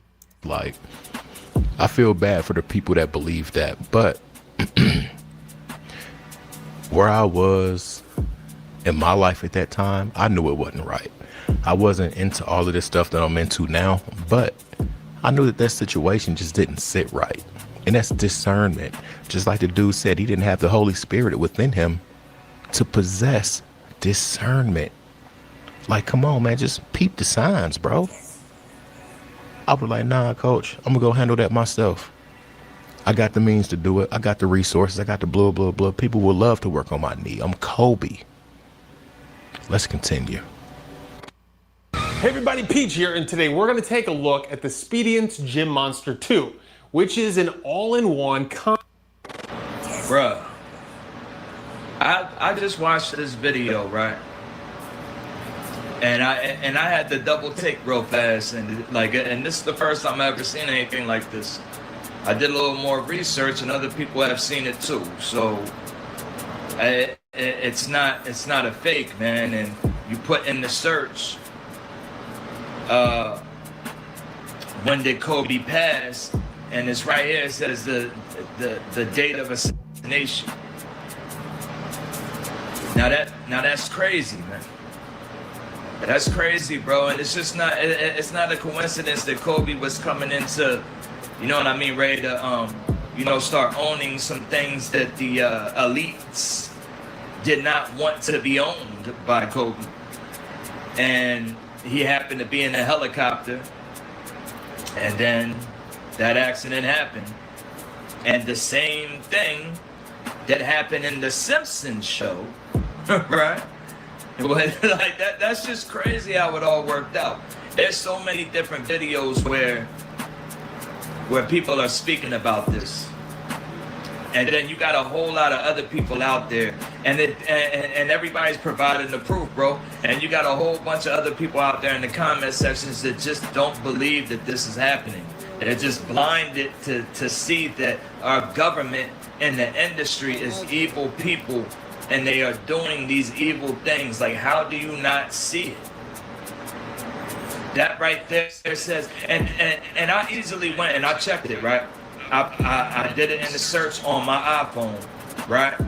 And it's not there no more, right? I did it on the tablet. On my tablet, the first time I did it, it popped up like that. But then it went straight to date of birth and all that. Like, I checked it again, I refreshed it, and then it was the date of birth. I think that's what I was saying. Nah, I know that's what I was saying. It said date of assassination. Just like how it says right here. Even if you look at the autopsy got some mixed dates in there. There's no reason why the date should be a year before the situation happened. The devastating situation happened. I understand we all make mistakes, but this is something major. Y'all shouldn't be making no mistakes on Kobe. Bro. So, I don't know if it's a glitch or whatever the case may be, but it's just not a coincidence, bro, that Kobe Bryant made it on the Simpsons show in a helicopter, and then the next thing you know, he dies by the helicopter. Like, that's just crazy, bro. And they said that there was foul play with the helicopter, and then they didn't want to tell us any more about it after that. So, like, open your eyes, people. I'm trying to tell y'all that Donald Trump is next. Donald Trump is next. Look at all this fuss that everybody's making with him being in president in the White House. I mean, y'all don't think that he's next? They showed Donald Trump in the Simpsons show as the president, and then the next thing you know, at the end of that series, he gets clipped. Y'all don't think that that's not going to happen either? Y'all got to start paying attention, man. I'm here to expose our government and the industry, man. Help me expose them, man. Hit that like button and leave some comments. Open your eyes, man. All right, now if that last clip is true, it sounds like they didn't want to share a piece of the good old American pie. It sounds like they just want him to shut up and dribble or go away. This fly don't start messing around until I start talking. Jeez. Anyways, it sounds like they wanted to keep him contained, or they just wanted him to exit quietly. If that clip was true and he was about to own some things and this and that, I could see some things happening. You got to think about the influence, and it's like the perfect cross promotion. I was a star here, so the people that follow me, they're going to cross over to this with me, just in support of me being a star in that field of work. That's just how I think. Do I think he would be here if those things weren't happening? I do. I really do. I really do.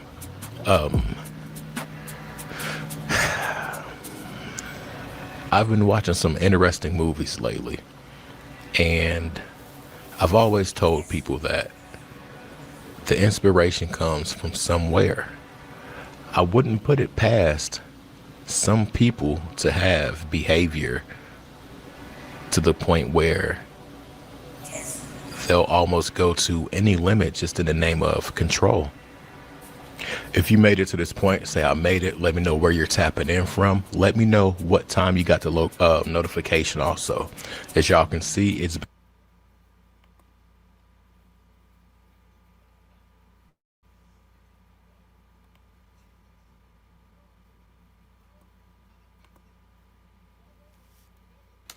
Whoa. What's that? I just built a budgeting app in Base 44. Guys, Nina just built an app. Impossible. Nina can't. My boy Delonte West, you already know, man. The one and only, right?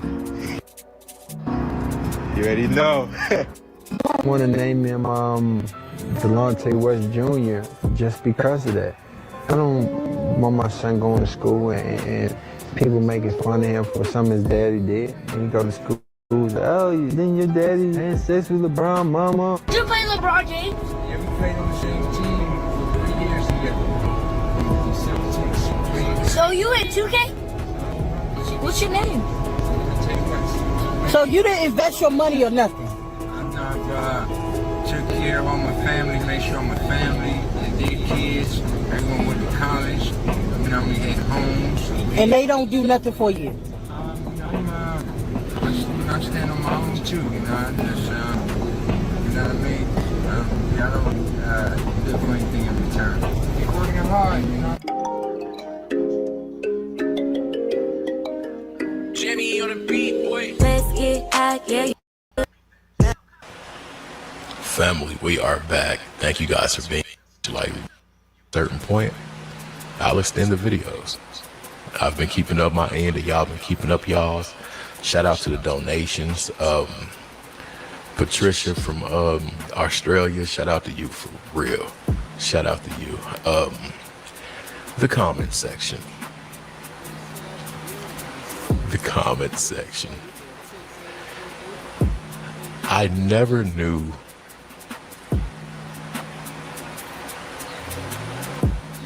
that other people that look like me would want to see my mouth and face so much. When did it not be about the message? What intrigues two of this?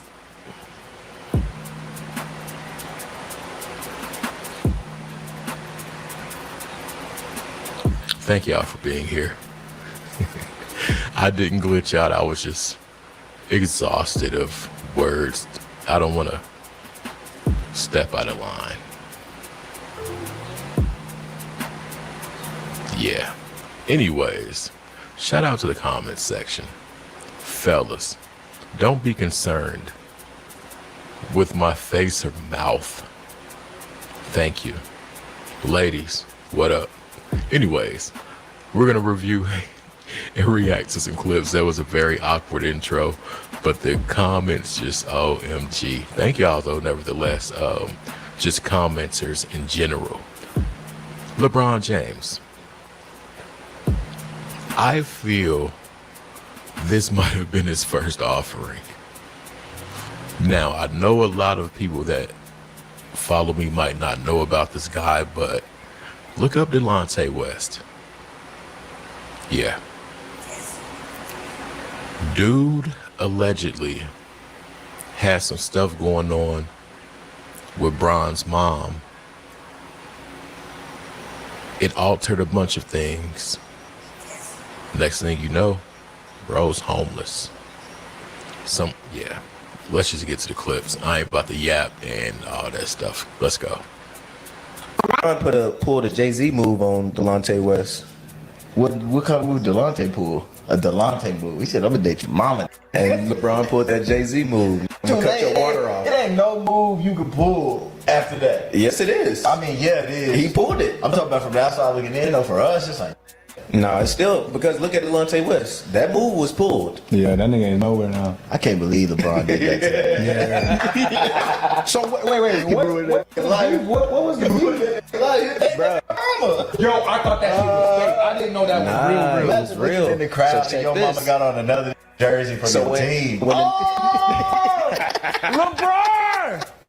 Hey, nigga, why the jersey say West? I'm on the team. I'm on the team. That Jay-Z had a bar on the blueprint that said, for playing with me, y'all shall forever remain nameless. And that's what LeBron did to Delonte West. Delonte West had a fall off, too. LeBron made that call. That was like an FBI call. Hey. So is LeBron... All right, so a lot of people are talking this retirement thing. With that first clip being played,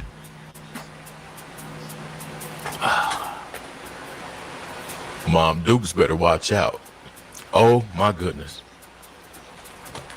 I know, bro, and she gives me those vibes like one of them go hard teen moms that go hard. Like if you a team dad and y'all out of town, and she gives me that vibe. I thought I had a screenshot that I was going to use for a video. Actually, I got it. She's all up in Denzel's face. She's that type mom that she's a different type mom. I've come across them type mom. It looked like that mom allegedly ran a long way. She had that man when she was 16. She was real freaky, allegedly. Almost before. And I get those vibes from her. That's all I'm gonna say. Like,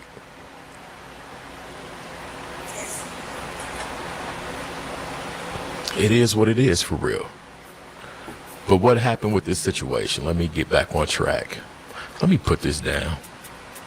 Anyways, LeBron allegedly was the only one that didn't know about this situation. And when he found out, they were in the playoffs. I think they were in the playoffs, but they were up in games when Bron found out. They lost. They lost. He left Cleveland, and Delonte West left life. If those sequence of events are true, I feel like bro pulled that string, pulled the, whatever they call it, pulled the plug on him, cut the water off. It's just amazing that how many people really think this same thing. Some people even go as far as to say LeBron might have put a spell on him. But I do feel like this was his first offering, sacrifice. This game, you're not ready for it.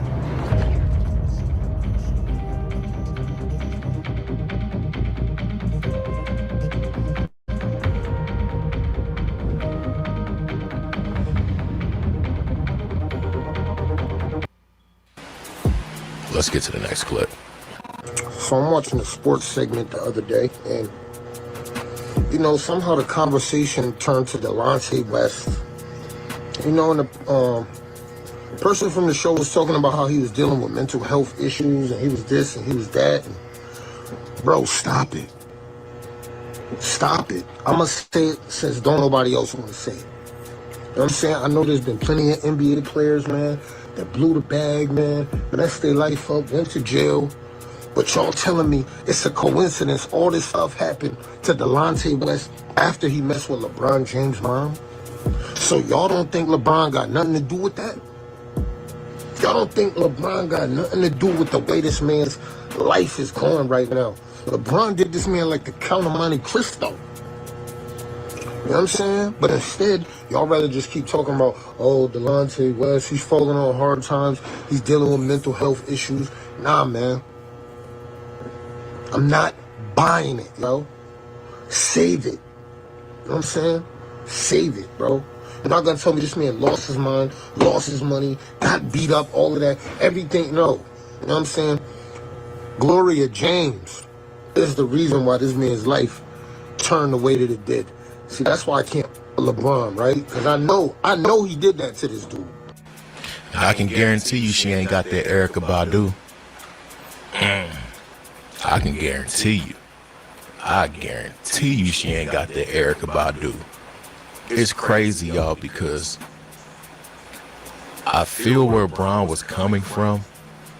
But bro, altering this man's life and lineage because your mom's is a freak, allegedly? Come on. Come on, man. Would you rather her be with the regular Joe that she's providing for, playing mother, girlfriend too, and you don't know him, you just know your bag going to him, and it's a lot of pros and cons about this situation. Real talk. I've always wondered how those people feel when their parents do stuff like that, especially mothers. I met a lady. I was going to shoot some music videos. Well, I had a friend that met her twin sons. They played football for Texas. Dante and Armani Foreman. Listen, we down there shooting the videos. I'm peeping her, she peeping me. I'm just like, long story short, the night before I was about to fly out, I'm laying on her son's floor just on Facebook, and I put a post up like, I wonder what her fine ass doing, something like that. Why did I get a comment from her? That should have let me know everything. I just wanted to see what the life was like. I ain't gonna lie. I was delivering that thing down there every month, dropping it off. Man, I had to walk away from it, though. I had to walk away from it. It got to the point where she had to go to counseling. I don't know if she was not ready, like how I walked away or why, or all of this is here, but you chose to leave. I don't know. I've always wondered how the offspring of them people felt, because I used to herbal breathing treatment with her kids. I never went to no football games or nothing like that because I wasn't there for it at all. I was dropping off. I'm about to go watch no football game and I ain't getting paid. Just drop it off. Nah, let me chill. I can see where LeBron was salty. I can see it. And then you're the last to find out. Everybody else around you knows. So you just feel totally betrayed. But you can't hold it against them. You gotta check your. She might. Hey, if LeBron gotta, she might. Some real shit. Nobody can't tell me that LeBron James didn't put some type of voodoo or witchcraft on. Anytime they come to something, LeBron always talking about he ain't know and he just found out or he be capping. Delonte West. That is voodoo or witchcraft. That's one of the other. That is black magic you put on that man. He put some type of spell on that man. Something. He did what he needed to do for that man to be all like that. That man is up. Since he slept with that man mom. This is all alleged. This is all my assumption. But you listen. That man has been a fiend since he touched that man mom punani. And when he talked about it, the way he was talking about it, like he was talking about it as if like it was nothing. I'm sorry. You cannot tell me LeBron James didn't go to the witch doctor. He went to the voodoo man. He did. He went there. Whoever, which one, witchcraft, voodoo, whatever, he went there. He went there to the lady. He went there to the man. He went there to the witch doctor. He told him, I need you to cook something up. I need you to cook something up, okay? That's what he said. That man been up since. He been up since, okay? Y'all better be careful. You better stop sleeping with people tomorrow. Somebody's gonna put that spell on your ass. That black magic that man put on that man. He can't come. He's not coming back for that. It don't seem like he is. Should have never touched that man's mom's pussy.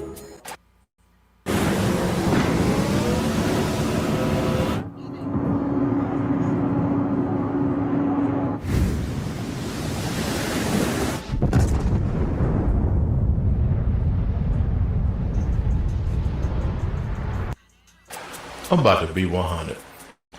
I feel like that's what let them know that he had that cutthroat in him.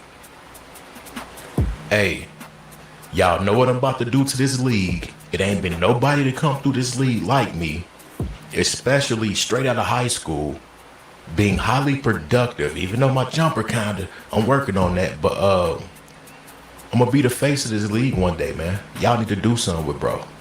Get him up out of here. I can see Bron saying that. I can see the Cleveland organization saying that, hey, y'all need to do something with this dude. We got to blackball him. We got to get him out of here. He just ruined the legacy for us. He ruined, like LeBron's leaving. He's going to Miami. He would have never left if this ain't happened. Get him out of here. Then everything blows over. He goes back. I could see Bron wanting to stay at Cleveland throughout his whole tenure in the NBA. I could see that. I could really see that. Imagine what that situation could have affected and how drastic it could have got. To be up games in the playoff, find out your mom's getting it dropped off by one of your teammates, and he on YN wild dude status. Whew. But I'm gonna tell y'all, you'd be surprised. It be killing me when dudes be like, man, I don't know how to talk to him. I don't know how to talk to him. Sometimes you ain't got to. Sometimes the eyes can say more than the mouth can say. And that's usually a lot of MILFs or different stature women, that's their language. And sometimes you gotta let them feel like they running the show. Till it's time to be a mattress actress. Let's get to the next clip. More than once due to the control he has over the teams he plays for. And considering he had guys move for doing a lot less than dating his mother, let's see what caused this rumor to start and if LeBron really did end a guy's career for dating his mom. I want this man out of my sight right here. Get him out of here. He's got no place in here. Get rid of him. LeBron is known to be a petty individual, which he takes pride in, but this takes it to a whole different level. The story goes that while playing for the Cavaliers the first time, LeBron and the Cavs had made it to the Eastern Conference semifinals against the Boston Celtics before rumors started to swirl that a Cavs player was getting really close to LeBron's mom. The rumor supposedly was well known throughout the arena and was propagated by a general contractor who was constantly doing work in different parts of the arena but kept hearing the same name being brought up. The Cavs player was none other than Delonte West. This kid is a gamer. He's a baller. He's a playmaker. Who was actually traded from the Celtics to the Cavs a couple years prior after being originally drafted by Boston. The Cavs were heavy favorites to beat Boston, but ultimately ended up losing the series 4-2, even though they had the best record in the league that year and one of the best players of all time. So supposedly everything changed for the Cavaliers internally when that rumor came to light, as the morale of the team took a negative shift, as did their play. When I say the team, I really mean LeBron, as he was the main reason Cleveland had any level of success during that time. And he supposedly really did not like the rumors that Delonte was spending time with his mother. You gonna do this? Okay, fine. That's all I needed for him to do that, and it became personal with me. It's said that James found out this information right before a pivotal Game 4, which then saw Boston win the next 3 straight games. Now, it's definitely not unheard of in the NBA playoffs for a top-seeded team to lose to an underdog, but it's pretty coincidental that the Cavs took a nosedive right around the time their best player heard a very unflattering rumor about his mother, whom he's very protective over. LeBron fell apart statistically right after he supposedly heard these rumors as well. And honestly, for how poorly he played during this stretch, it actually makes sense that something else was the catalyst for it. He looked like he was drugged out there, for crying out loud. I don't know who the hell that was playing, but it wasn't the James that I've been watching all year. After their season ended, James is rumored to have heavily pushed for West's trade due to these rumors. And while West has openly denied anything occurred between James' mother Gloria and himself, no one else has said 2 words about it to back him up, which unfortunately does not help West's case, as of course he's going to deny any relationship unless he planned to marry Gloria and be with her for decades to come. West's play had been relatively consistent, but he was also not a massive star, so he might not have been able to protect himself from the trading block regardless. But it's strange that Cleveland traded him back to the team they got him from, too. But I'm getting suspicious. My antennas are getting raised. Boston obviously still saw value in him, and they had just beat Cleveland in the playoffs. Normally, that's not the first team you're going to do a trade with. It was well known that LeBron wanted better and different players on his team, and he is not shy about pushing that narrative behind the scenes, or at center stage as he has been doing more recently. It seems, though, that after this situation, LeBron thought the locker room was too far gone, as he ultimately decided to take his talents to South Beach right after the Cavs caved in the playoffs. It's about damn time. So even with all the rumors pushing for change, LeBron still jumped ship from his hometown team, and West still got the boot. Now, while I'm sure LeBron had more than one reason for leaving, the Cavs weren't getting D-Wade to come on board anytime soon. That doesn't change the fact that after Delonte was traded, his NBA career plummeted. He was suspended at the beginning of the following season for off-the-court issues, and while he played for Boston and the Dallas Mavericks, he was only in the league a few more years before his career ended. It's pretty difficult to put into words how disgusted I am, how depressed I am. Would this have happened if LeBron had stayed in Cleveland and the team won a chip the first time around? Delonte had the best years of his career in Cleveland, and it was over in a flash. And the last few years have been especially hard for West, with him battling substance abuse and living on the streets. Luckily, he has been receiving help recently and seems to be on a much better path. But it does seem that his troubles really started when this relationship rumor began and his days in Cleveland were... Listen, I ain't gonna say bro put a spell on him, but I feel like that was his first sacrifice, allegedly. I feel like that was his first offering. I feel like that let them know he had it in him. But this retirement stuff, we about to really see what's popping. He has a bad feeling, allegedly. We got a bad feeling. And he knows about the power.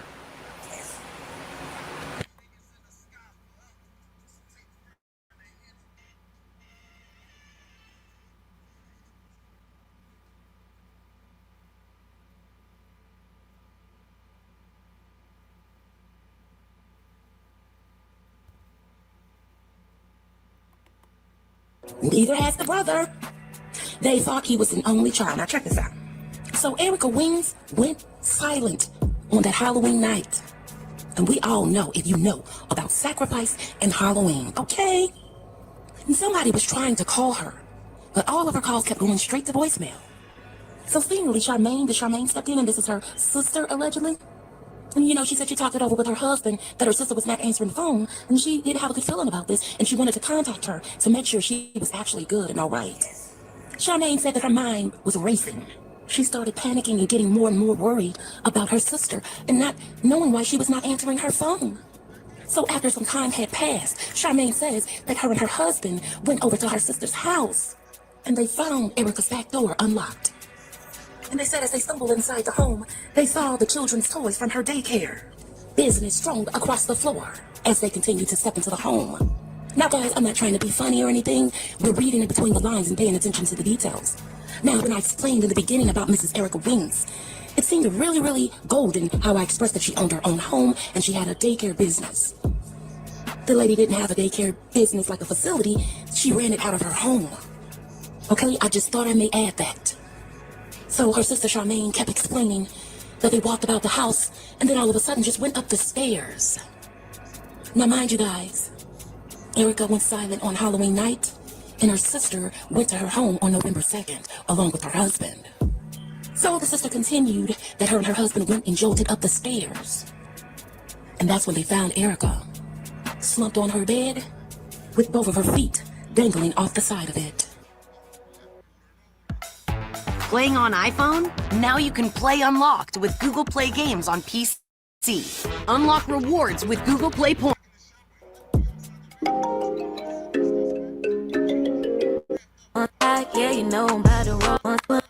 And simple interactions. Definitely when you hit that thumbs up button, it's helping so much. Real talk. I'm making the videos longer for y'all. So, yeah. Real quick, make sure you check on your people. Let them know you love them.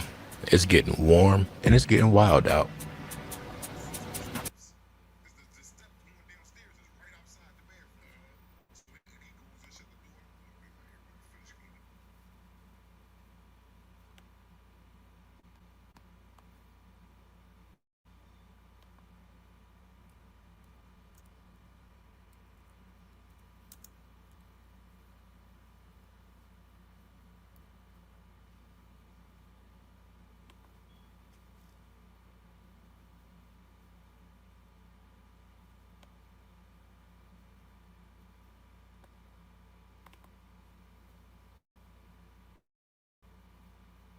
The most damning allegation against James is simply the visual evidence of his output. The chasm between a clean lifestyle and his dominance in season 23 is too wide to be explained away by recovery tools and nutrition alone. While no failed test exists, the absence of proof is not proof of innocence when we consider the physiological impossibility of the situation. At 41, he is retaining and arguably exceeding the physical capacity of his 20s, making him a complete statistical anomaly. It stands to reason that he has leveraged cutting-edge, perhaps gray market, pharmaceutical science to extend his career. LeBron is undeniably an all-time great, but his unprecedented durability appears to be a triumph of chemistry rather than nature.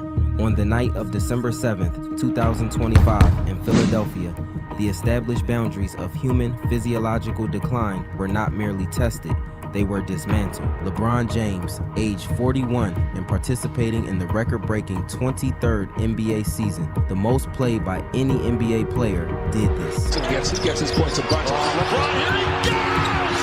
How do you not pick up LeBron in transition and do the Sixers? Look at the speed. Who says this guy is slowing down? 40, almost 41 years of age. Come on, I couldn't do that when I was 20 years of age. No one could do what they did in their 20s while in their 40s. Mr. Very Observant Sports Announcer. And then did this the next game right after. They can cut it to single digits. Oh, LeBron James! A ferocious flush! And a block on the other end. But LeBron James brought this crowd to its feet. How old is he, Ian? I mean, they list 40. I don't know. I don't know either, sir, but I have my suspicions. Bron recorded 29 points, 7 rebounds, and 6 assists in a victory over the Philadelphia 76ers. Let's put this in perspective. LeBron had Bronny younger than Bronny is now, so this is a potential grandfather doing this. This performance, coming on the heels of a 14-game absence attributed to sciatica, featured a level of late-game explosiveness punctuated by a go-ahead three-pointer and a game-sealing mid-range jumper that remains biologically unsuited with a professional athlete entering their 5th decade of life. Is there any doubt that the king is juicing? There's some statistical anomalies, physiological impossibilities, and a specific documented history of allegations linking James to the world of performance-enhancing drugs, PEDs. To understand the skepticism surrounding LeBron James, one must first dissect the event that reignited the debate. The context of the December 7th, 2025 game against the Philadelphia 76ers is critical. James was returning from a significant layoff caused by sciatica, a condition involving the compression of the sciatic nerve, typically associated with spinal degeneration in older adults. In the general population, and even among elite masters athletes, recovery from sciatic flare-ups involves weeks of reduced mobility and a gradual ramping up of activity to prevent re-aggravation. James, however, returned to the starting lineup and played 35 minutes of high-intensity basketball against a team anchored by Joel Embiid and Tyrese Maxey. James' per-minute output was nearly identical to that of Luka Doncic, a player widely considered the best in the world and in his absolute physical prime at age 26. Furthermore, James significantly outperformed his younger teammates, DeAndre Ayton and Rui Hachimura, both of whom are in their mid-20s, the biological peak for male athletic performance. James is the first player in the history of the National Basketball Association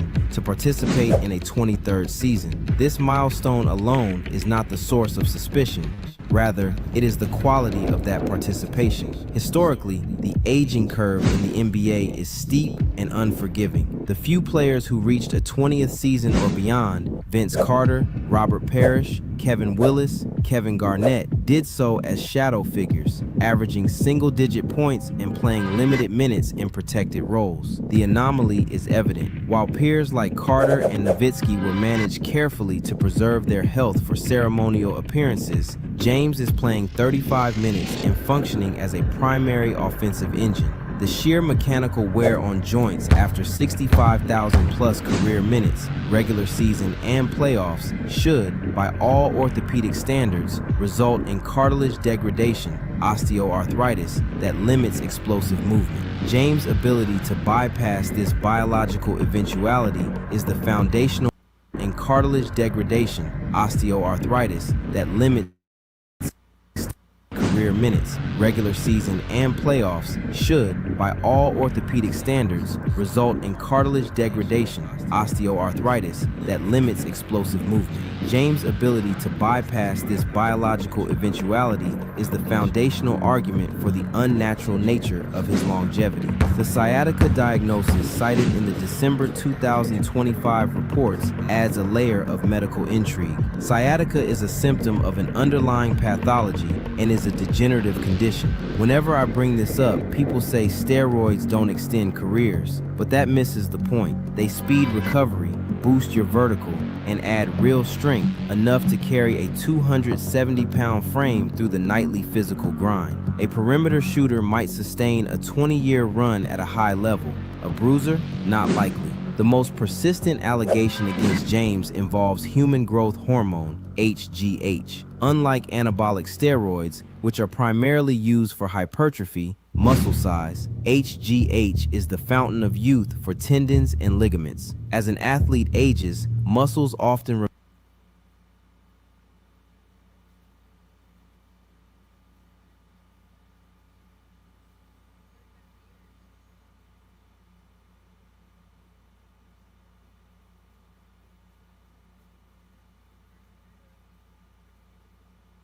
remain strong enough to generate force that the aging tendons can no longer withstand, leading to ruptures, Achilles tears. James produces immense force. HGH usage would artificially maintain the elasticity and tensile strength of his connective tissue, preventing the catastrophic injuries seen in peers like Kobe Bryant. Chael Sonnen's specific allegations the elasticity and tensile strength of his connective tissue, preventing the catastrophic injuries seen in peers like Kobe Bryant. Chael Sonnen's specific allegation regarding EPO addresses the aerobic component of James's game. If the world understood what LeBron did, like other basketball players will hear what LeBron does and go, well, yeah, but that doesn't matter, right? It's like a baseball player. You're hitting a stick out of the way. It doesn't matter. It's like, no. If you knew what these performance enhancers did, then you would know why it does matter. What do you think there's only one. We have the same drug guy. If you, I know exactly what he's doing.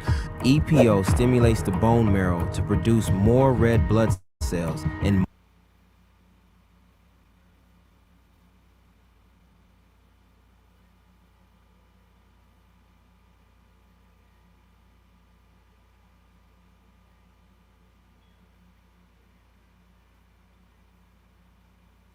more red blood cells mean more hemoglobin, which translates to higher oxygen carrying capacity. Basketball is a game of repeated anaerobic bursts. Recovery between these bursts is aerobic. An older athlete naturally clears lactic acid slower. EPO allows a 41-year-old to recover during free throws or timeouts at the same rate as a 25-year-old. The new juice. His dad on that Balco, he on that new juice. Slide like he. Kevin Garnett's reference to new juice likely refers to the modern doping, bioidentical hormones and designer peptides. And it could also be referred to as the new juice for its ability to go undetected when the player is tested. These are synthetic chains of amino acids that signal specific healing processes. They are difficult to detect because they break down rapidly in the body, short half-life, leaving no trace for testers. The biogenesis connection. So LeBron's fat friend, Randy Mims, and Savannah's trainer, David Alexander, who was also training LeBron, were picking up PEDs for not LeBron. The most damaging evidence supporting the PEDs for not LeBron. The most damaging evidence supporting the PED use is not physiological speculation, but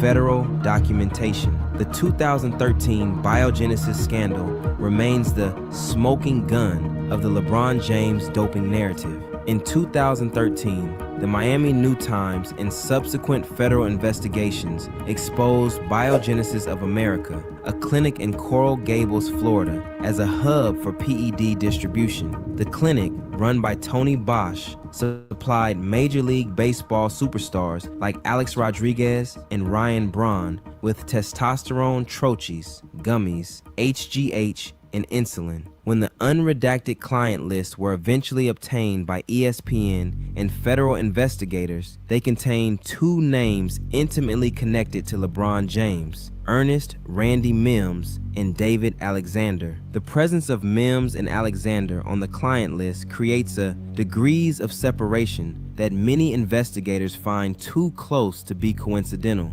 Ernest Randy Mims. Mims is not merely an employee. He is one of James's four horsemen, a childhood friend, and his official business partner / manager. He travels with James, lives in his orbit, and manages his affairs. David Alexander. At the time of the scandal, Alexander was a high-profile personal trainer who worked with James. He was listed as a direct client of Bosch. The fall guy hypothesis. The investigative theory here is the fall guy dynamic. In the with James, he was listed as a direct client of Bosch. The fall guy hypothesis. The investigative theory here is the fall guy dynamic. In the world of ultra-high net worth athletes, it is standard operational security never to have the principal's name on illicit documentation. Instead, a trusted associate or family member purchases the goods. Mims claimed the substances purchased were for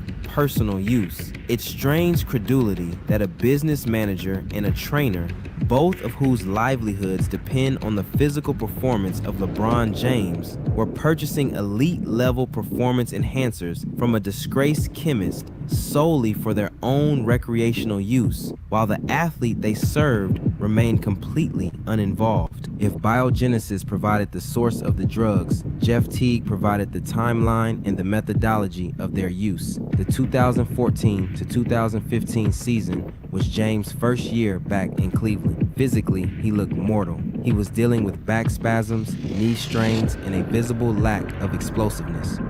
His shooting percentages dropped, and the Cavaliers were struggling. In a move that baffled NBA insiders, James took a 2-week sabbatical in the middle of the season, January 2015, traveling to Miami for rehab.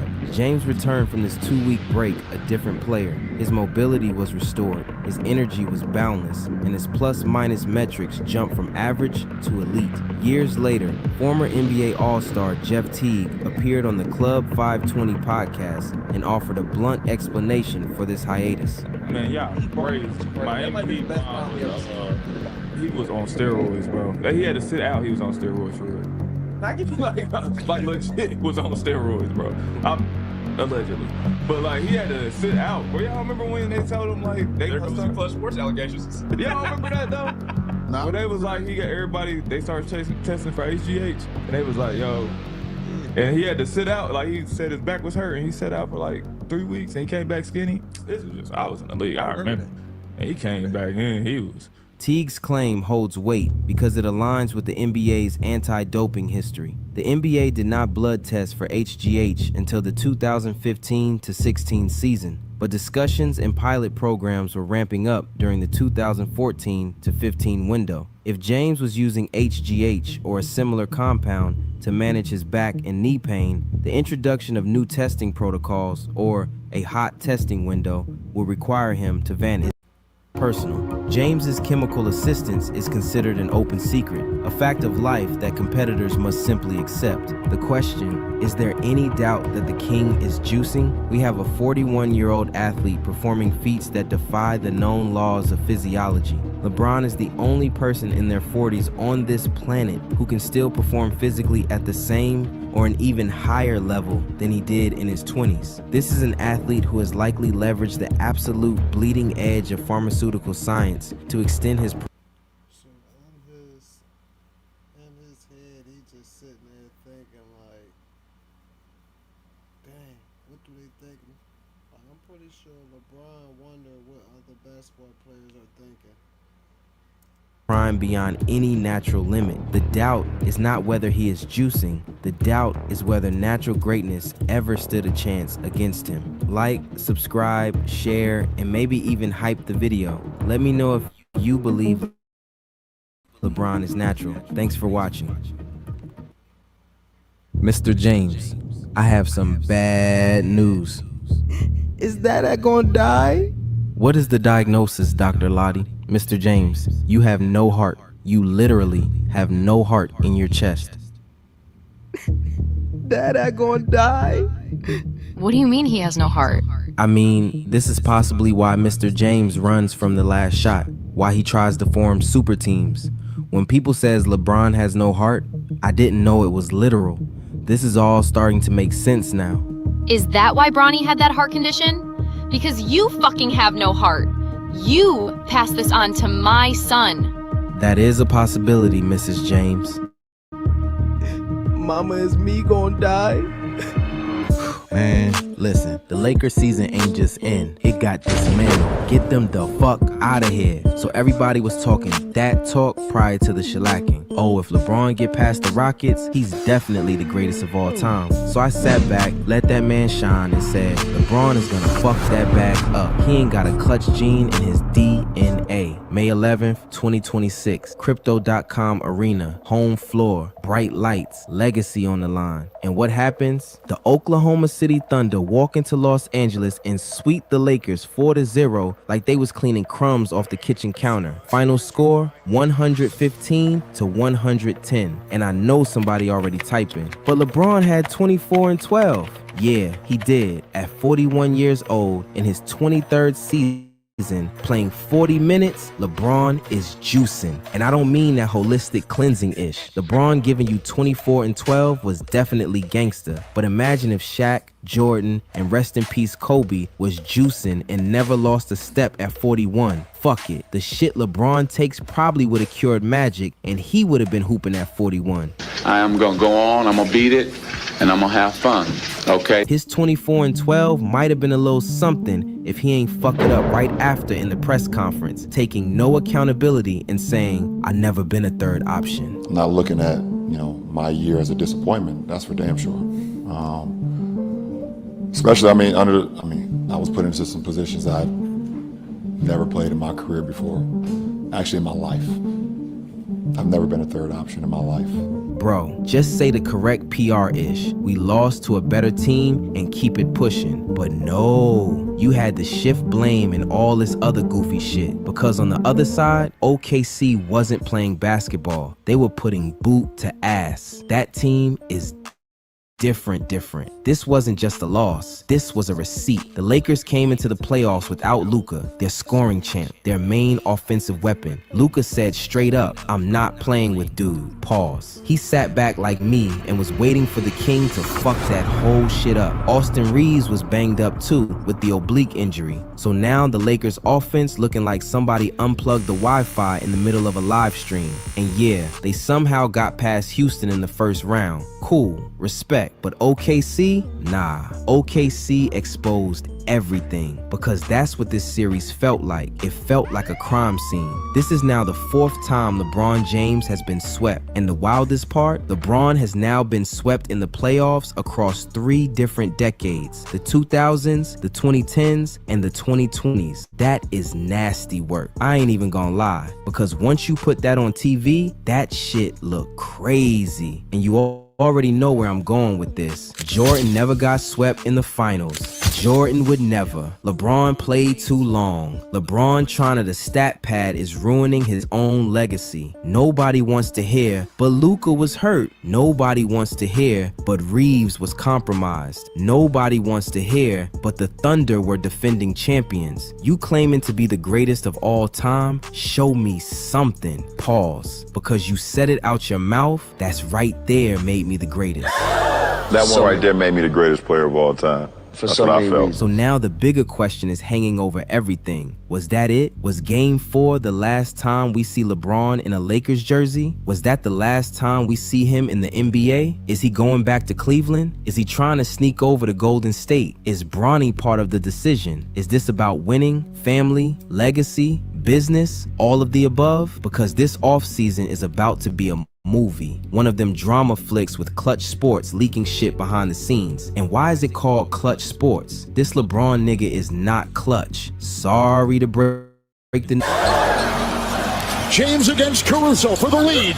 No! But the Lakers are definitely off this LeBron time. They didn't give him an extension, and Mark Walters is surgical when it comes to decisions, because this sweep didn't just end the season, it opened up a whole new chapter for LeBron. So let me step back a bit. The OKC series wasn't just a bad matchup, it was nasty.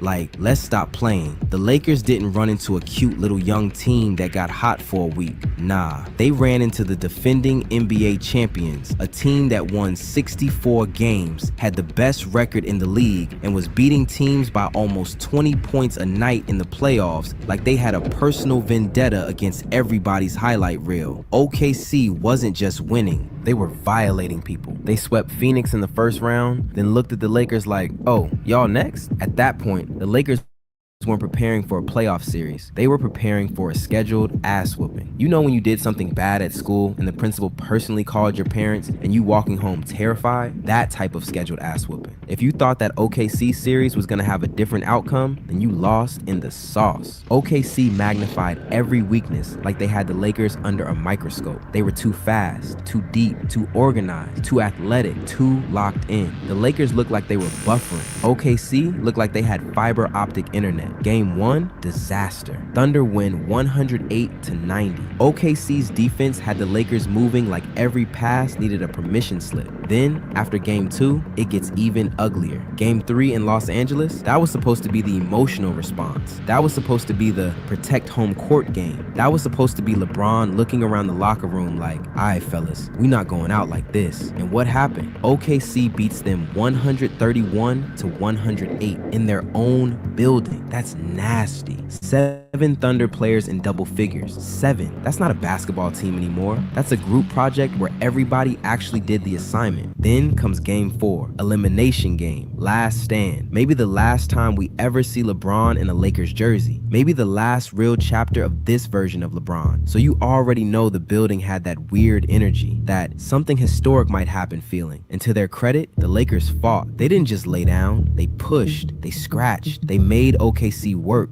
Austin Reeves gives you 27, Rui gives you 25 and 8. Jackson Hayes comes out of nowhere with 18 like he remembered the season was on the line. It still wasn't enough because Shai Gilgeous-Alexander walked into that elimination game and dropped 35 like it was light work. Final score, 115-110. Series over. Sweep complete. All I see is one word, swept. That's it. That's my headline. That's my segment. That's the tweet I sent out. All that. LeBron got swept again. History remembers the result, and the result is ugly. But hold on. Every great got swept, I surmise. Shaq got swept 6 times. 6. Kobe got swept 3 times. Kareem got swept 3 times. Magic got swept twice. Tim Duncan got swept twice. Kevin Durant got swept twice. Even Michael Jordan got swept back-to-back in 1986 and 1987 by the Boston Celtics. Jordan's sweeps happened early, before the rings, before the mythology, before the cigar pictures and the statue and the 6-for-6 armor. So once Jordan started winning, there was an aura around him. But LeBron's losses are spread across his whole career. Early career, prime years, late career years can always point to a different era and say, see, he was always vulnerable. That's why this 3-decade sweep thing hits so hard. It sounds crazy because it's perfectly packaged the 2000s, the 2010s, the 2020s. That's not a stat, that's a documentary title. So yeah, he got swept. A sweep is a sweep. 4 straight losses is 4 straight losses. Legacy-wise, that's ugly.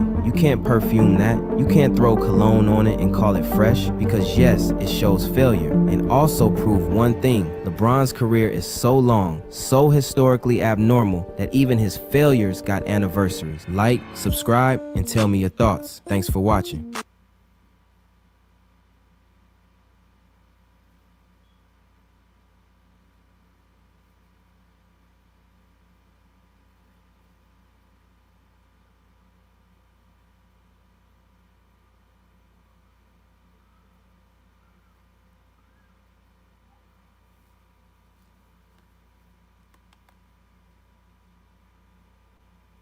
I thought my wife was going to divorce me. I'm 51. This is what fixed it. If you're over 40, if you used to wake up hard and you don't, if you start fine and fade, if you tried the 40.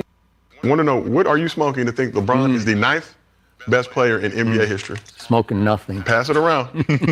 Patchouli.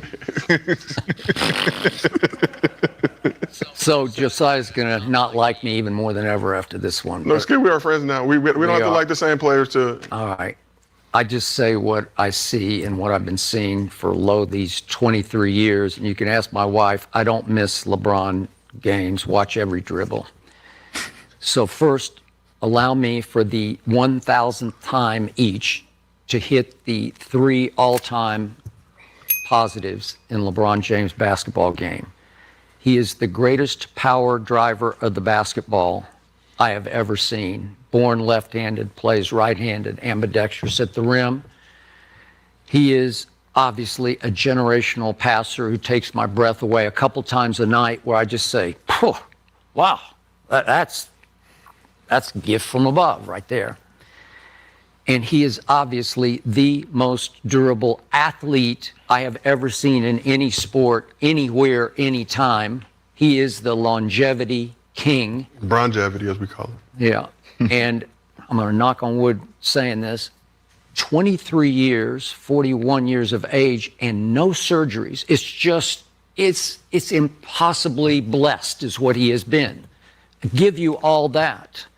But I do have him 9th, and I will defend it with all my heart and soul for you. It's going to take a minute because of 2 glaring deficiencies. So everybody you saw above 9 on my list, to me, are all cold-blooded basketball killers, every single one of them. And I'll whip through the list in just a second for you, starting with that guy at the top, who had the greatest clutch toughness I have ever been around, and I was around Michael in Chicago. I was there in 1998 for the Last Dance season.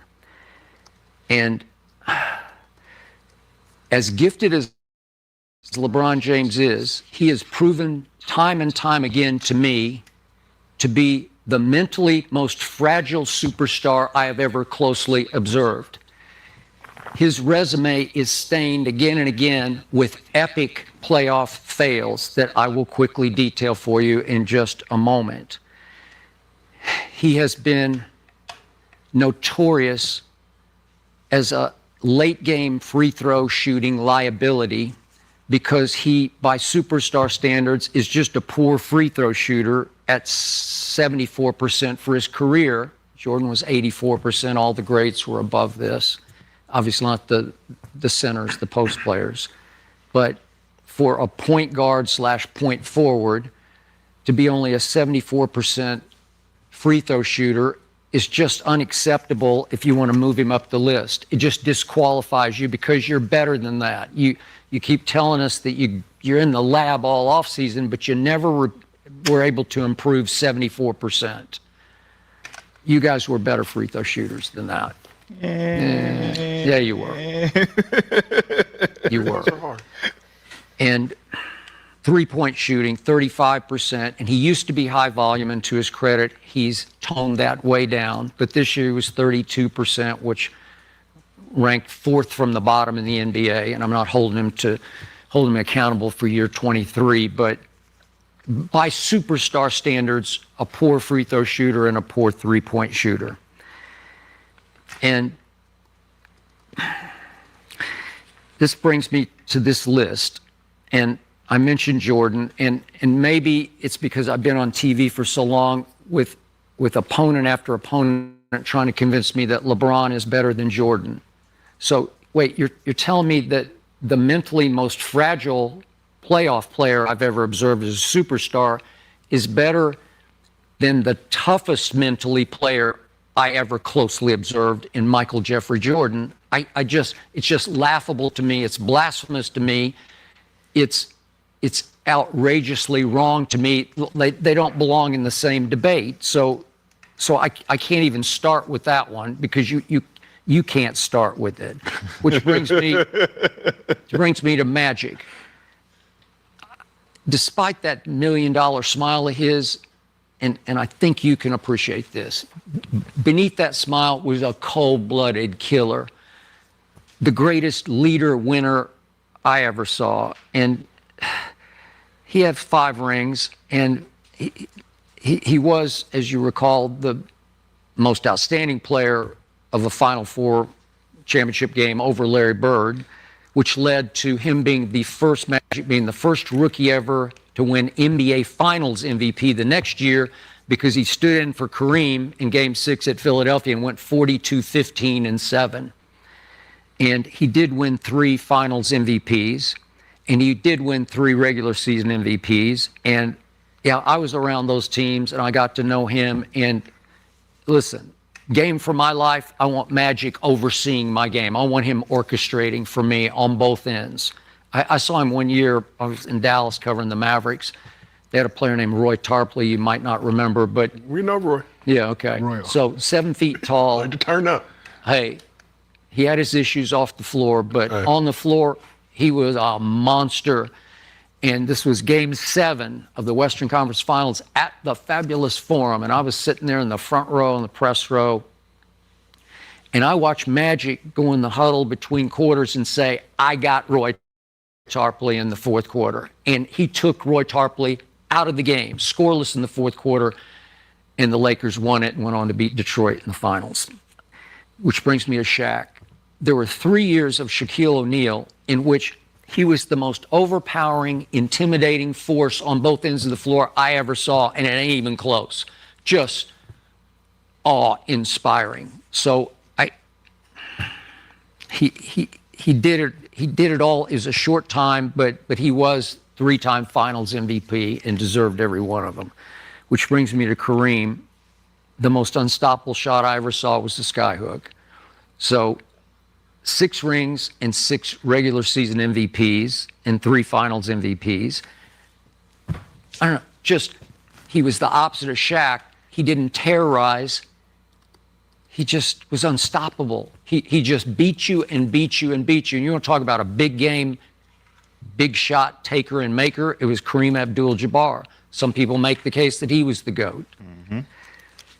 Which brings me to Tim Duncan, and I was close to those Spurs teams. And talk about leadership, beyond Popovich leadership, the driving force of a dynasty was Tim Duncan, who would have 6 rings, if not for the greatest clutch shot I ever saw, which was Ray Allen's clutch shot that ended Game 6 of 2013.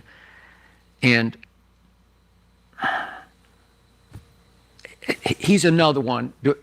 If my life is on the line, I want Tim Duncan on my side, because he's just going to, there's no splash and flash to it.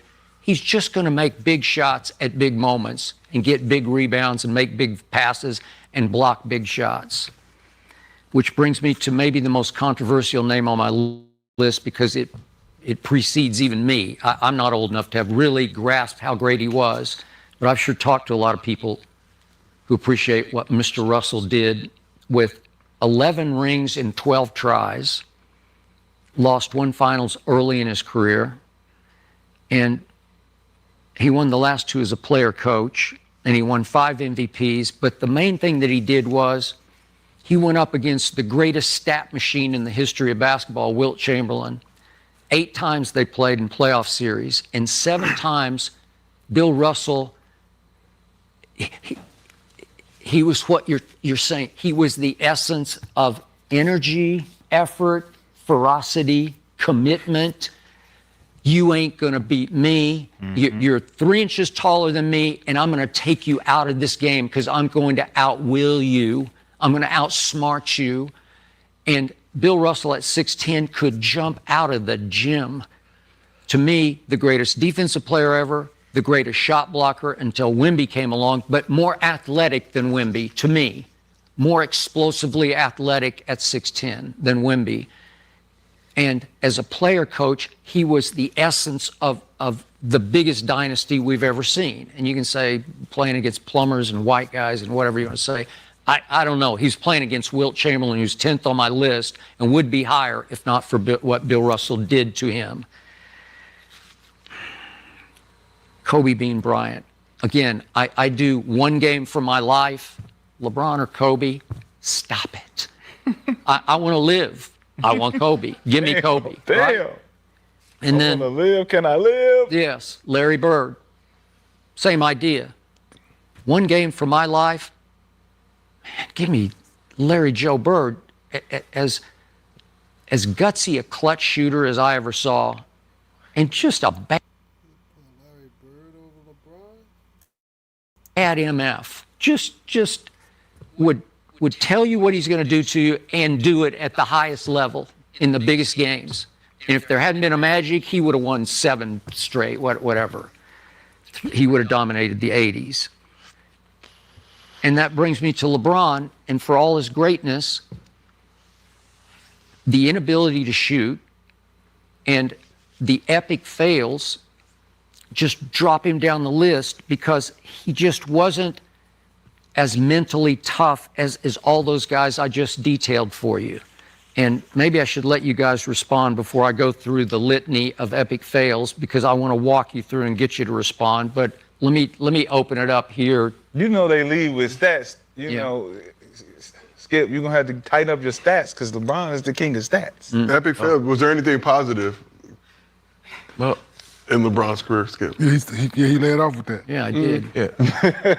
Well, I mean, for me, I got Bron number 1. You know, I think better than Michael Jordan. Yeah, I got Bron number 1. I think LeBron James is the American dream. For one, we can start talking about off the court, how he built his brand and his. Okay, but I'm not doing off the court. All right. Okay. But I mean, it's everything. So I love that part. But then let's go with the way how he played for 3 different teams, over 10,000 points with 3 different teams, as a number 1 option. You know, he's the only player in NBA history to win a championship, be Finals MVP with 3 different teams. The most playoff wins without an All NBA player. The most playoff wins without any All-Star players. The most playoff wins than any other player. Man, Jesus. I mean, he's had 3 Hall of Fame careers with the Cavs, Miami, and the Lakers, averaging over 25 points a night. He's number 1 with in players of the week. You know, getting player of the week, getting player of the month. He's number 1. He scraps that. He has the most 30. I want to say he has the most 30 and 10-point games in the playoffs. 35 and 10 dimes. He has 124. The next person is Jerry West, which is 10. The most 40, 10, and 5 playoff games. That's LeBron with 10. Shaq is with 4, and Mike is 3rd with 4. If we want to talk about clutch, if we want to talk about the way he had to do it, I think he had the hardest way to do it, because he went to different teams and he made it his team, and he was the number 1 guy. We talk about clutch. You talk about Larry Bird. He was terrible in the clutch when it's time for Boston to win. If you look at those closeout games, he was terrible. Playing the Lakers, you know. But he was terrible when it counted for them to close out. And then just, I mean, you know, most 25 and 5 playoff games before 30 and after 30. Jordan is at 73. He's at 80. I mean, he played against. You do realize LeBron has played far more games, regular season and playoffs, than anybody ever. Yeah. Okay. Yeah. I mean, he played against. He played against 30% of all NBA players in history. That wasn't about baseball, but go ahead. Yes, it wasn't about baseball. Okay, but he was inducted into the Hall of Fame in 2008 while he was still playing. I mean, the list is just. I mean, that's just the facts. I mean, he's number 1 in scoring, 2nd in assists. Did you ever see Jordan play? That's what, the Dream Team thing? Yeah, I mean, I'm inducted into the Hall of Fame. I'm in the Hall of Fame, and I'm still playing. We know he's going, but I'm in the Hall of Fame. We know he's going. That's the team thing. No, that don't count. Yeah, but I'm still in the Hall of Fame. That don't count for him. Yes, it does. I'm in the Hall of Fame. Not yet. We ain't gonna give you that one. I've been inducted into the Hall of Fame in 2008. The list, though, there's a lot more shit that LeBron done did to say that he's number 1. I'm basically breaking down everything he did in the playoffs. He said he wasn't clutch. He has the most wins of everything. Okay, he's played longer than everybody should. Like, I have the most playoff wins with no all NBA players, no All Stars. Who? LeBron James. He has the most wins. With who? With no all NBA player. Okay. And no All Stars. I mean, so what road are we talking about? So that's that that looked like a hard road. I mean, if we talk about Tim Duncan, he's in the system. He played for one team. How many championships should he have in 23 seasons? He has 4. How many should he have? He has 4. That's all. That's what God wanted. Should he have 4. 15? I mean, if that's should what you have want to 15 put. championships, Rashad? Yeah, in 23 years. I mean, nobody has it, right? Nobody has it, right? Shouldn't the GOAT be doing shit that nobody has done before? Does Jordan have 15? How many does he have? He has 6. Okay, yeah, he has 6. So why does Bron have to have 15? And he never lost when he was in the finals. And you can't lose in the finals if you don't make it to the finals. But you can lose 6 times in the finals if you do make it to the finals. Most top 3 finishes in MVP. And we talked about this yesterday because you said the business model of basketball. So if I'm a top, he could have more than them, Brandon. Like the only thing that you named that I'm like, he should have more MVPs. I agree. Right? Who, LeBron? Should have more MVPs. No, I said he finished top 3. I'm saying, but so them he should have more, right? Because he like they had to find somebody else to give it to. Other guys were playing well, but at any given year during that run he had in Cleveland, he could have been MVP of the league. Yes, absolutely. Okay. Kevin Durant got an MVP. Steph Curry got 2 MVPs. But the same thing with Jordan McMahon. They gave it to James Harden, Russell Westbrook. Them were supposed to be LeBron's. But other guys were playing well, so they had to reward those guys as well. But if it would have ended up on his mantle again, wouldn't nobody have anything to say? Is what I'm saying, right? And so Skip, with your list, right? I hear you. Like I told you yesterday, I think you fucking crazy. But we right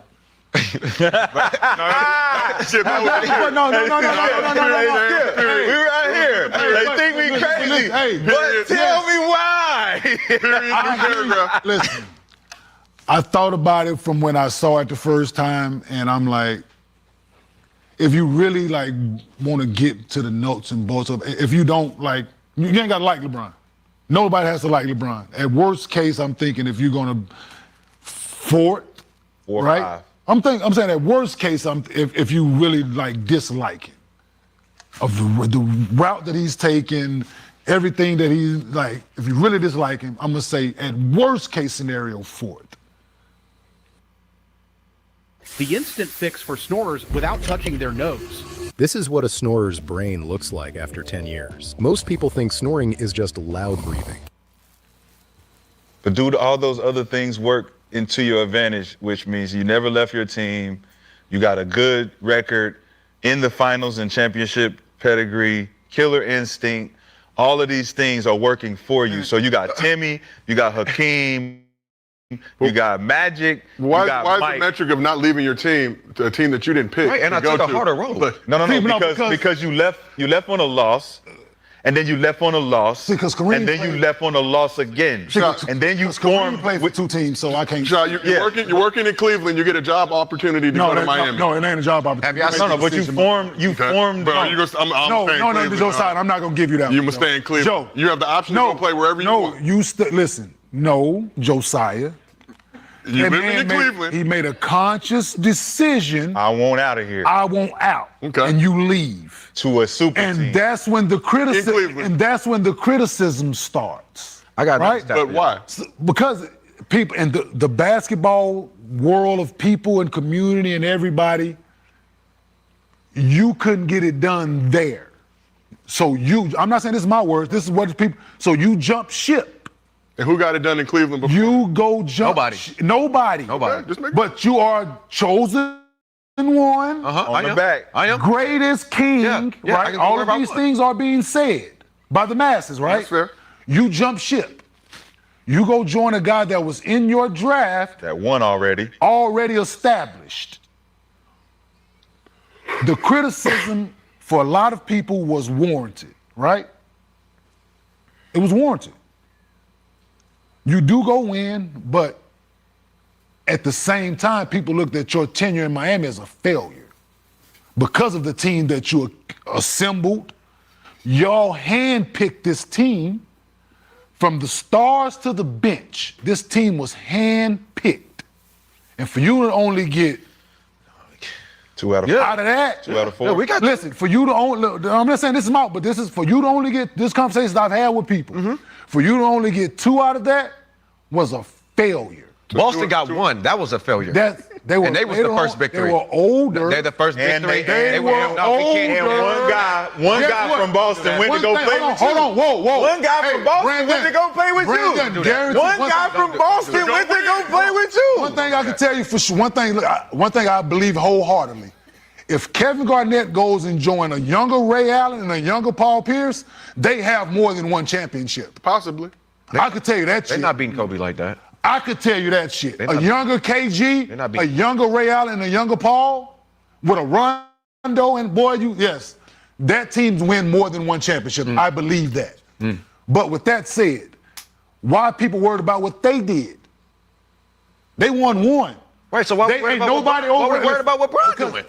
You self-proclaimed chosen one, greatest team. And this is Boston. Hey, BJ, so none of those three guys are up for the GOAT conversation. It's self-proclaimed. None of those 3 guys are up for the GOAT conversation. And they will never be. Well, guess what, B? So this guy is. So the GOAT went and did what he, look, I went to this spot, I went to this spot, I went to this spot. Listen, I got a stat right here on closeout games with Michael Jordan for you. On closeout games, with win or go home, LeBron is averaging 33, 10, and 7. Mike is averaging 31, 7, 7, and Mike is 6 and 7. LeBron is 15 and 14. So we're talking about clutch. I mean, win or go home. Win or go home. I mean, yeah, win or go home games. That's my stats. When was those win or go home games? In 1987? When? They on there. When they happen. They on there. Oh, they didn't happen during the 6 and 0. They didn't happen during the 6 and 0. They on there. Okay, cool. They on there. But my thing is, well, I'm saying they said the guy wasn't clutch. Listen, the guy went to 3 different teams, man. Brandon, you can keep going and looking up every basketball stat that's been fucking made. For sure. And LeBron James' name is going to be attached to it. Yes. Yes. And you know what also exists at the same time? What? People watching basketball. And seeing him. And 2011, J.J. Barea, Jason Terry. Eye test, right? Yes. People Kawhi Leonard, 2014. And guess what? Happened? All those numbers were being accumulated. And a lot of people eyes, there were a lot of failures being happened simultaneously as those numbers were being put up. 2017, 2018, the Golden State Warriors, Kevin Durant, back-to-back. Right? Exactly. LeBron played against a better era. Failures are going on. The top 3 players. If you're the best, you playing against a better era, you're supposed to perform better and win. You don't get to lose against a better era and say I'm the GOAT when you didn't win. So if you playing against better competition than me and you say you better than me, you supposed to beat the better competition. I have more rings in my era. Beat the competition that's better. The 3 greatest player ever to play this game is the 3 greatest players. So you're the greatest player in your era. You said I'm playing in the greatest. No. I'm playing in the greatest era ever. You just said in the greatest era ever. The greatest era ever. I have more rings than everybody in my era.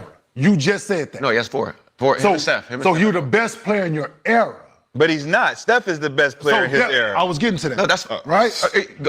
I was gonna get to that. Really? So with that said, I'm saying with that said though, with your statement, he has more rings than everybody in this era. They're tied. Him and Steph are tied. So who has more Finals MVP? LeBron James since 2015 and beyond, LeBron James doesn't have an MVP. LeBron has 4 rings and 1 Finals. He does not have an MVP since 2013. 4 rings and 1 Finals MVP. So this is the thing. 2013. LeBron James has a Finals MVP and a ring in 2016. He won one. 2016, he had an MVP Finals because he won the championship. So like I said, at worst case scenario with Skip's list, I think if people really dislike the guy, you can be like, okay, he's 4th, the greatest basketball player of all time, right? Or 9. I don't like the fact. Or 9, right? I don't like the fact that Steph's or not 9. there. I think Steph, listen, I think Steph, LeBron James. That's my guy over there. Or 9, 5 or 9, we good. Thank you.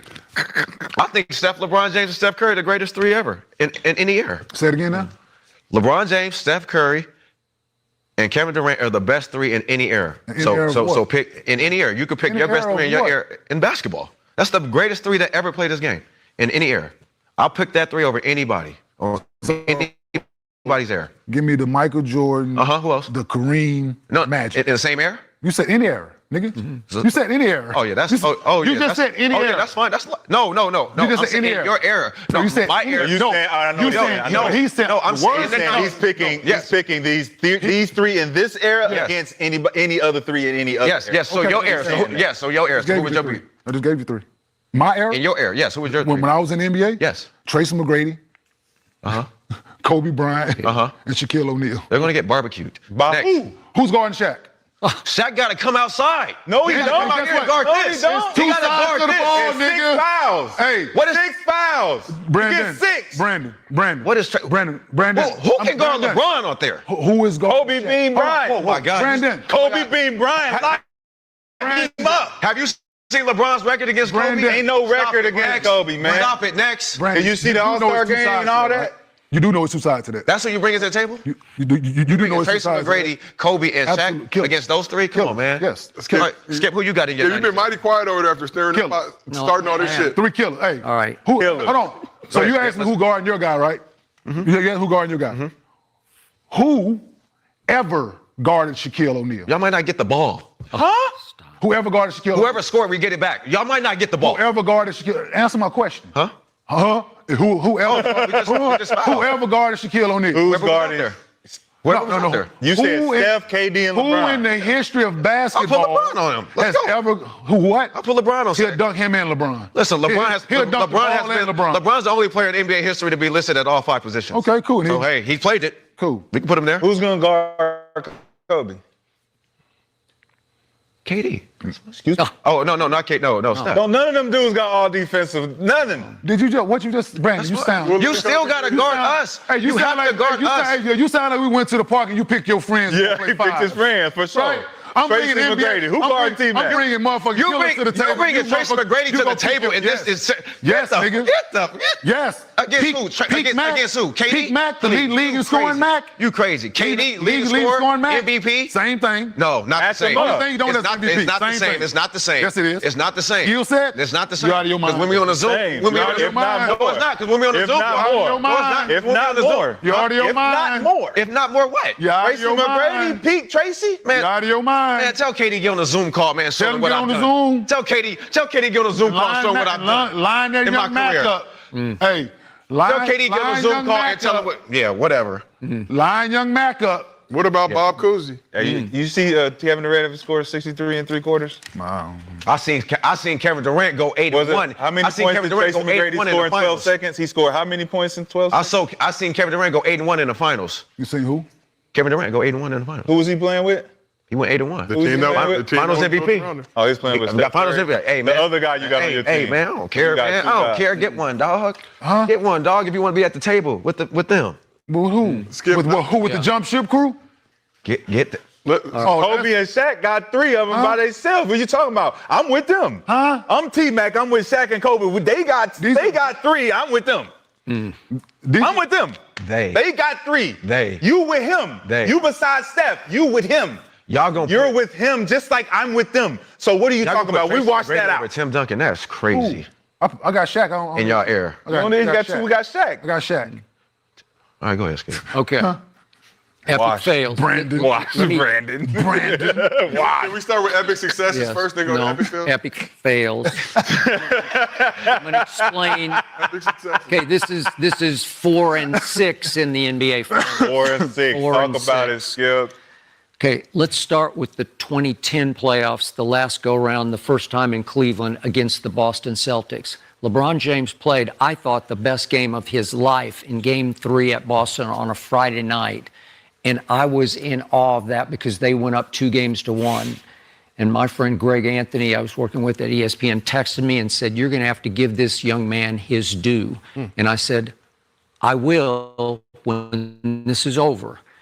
And in games 4, 5, and 6, LeBron James shrank like you've never seen him shrink. And when it was over, my man Stephen A. reported that a member of LeBron's inner circle said he had to be sedated before games 4, 5, and 6 because of a locker room issue with a teammate. And I think we all know what that was. But the point was, I'm pretty sure it came from Rich or Mav. And I'm like, Stephen A., sedated? Are you kidding me? He had to be sedated before games. So that's the excuse that you're going to use? is that he disappeared because he played sedated on the basketball floor. I just wasn't buying it. It was the first. Stephen A. said this morning on First Take that LeBron James is one of the greatest manipulators of narratives ever in the history of sports. And he is. He and Rich and Maverick are MJ really up there as well, Skip. Your media. so. Shout out your media. Shout out Rich and Matt, man. Your media back in the day.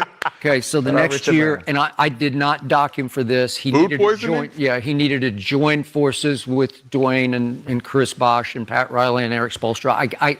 He needed that. So I don't dismiss, I do dismiss that. I don't dock him for that. That wasn't one of my criticisms of him. So he goes to join the Heatles after he said, remember, not 5, not 6, not 7. Didn't he get up to like 8 or salesman? Yeah, okay. Trying to sell season tickets. Trying to sell the fight. Pat Riley's legacy. You brought it up.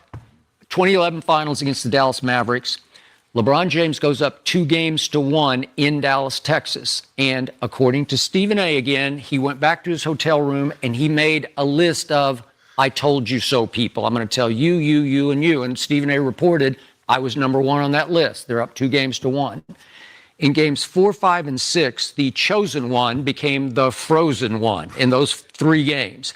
Bomb. And go look at the numbers because they're horrendous for LeBron James because he averaged 15, 8, and 8 with 5 turnovers a game. And I saw Dwayne Wade say the other day, I just couldn't snap him out of it.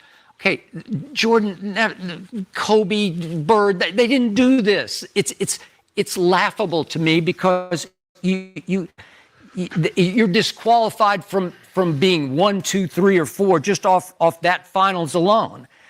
In those 3 games, he was 2 of 12 from 3, 4 of 10 from the free throw line with 5 turnovers. Okay, now we go to 2013 Game 6.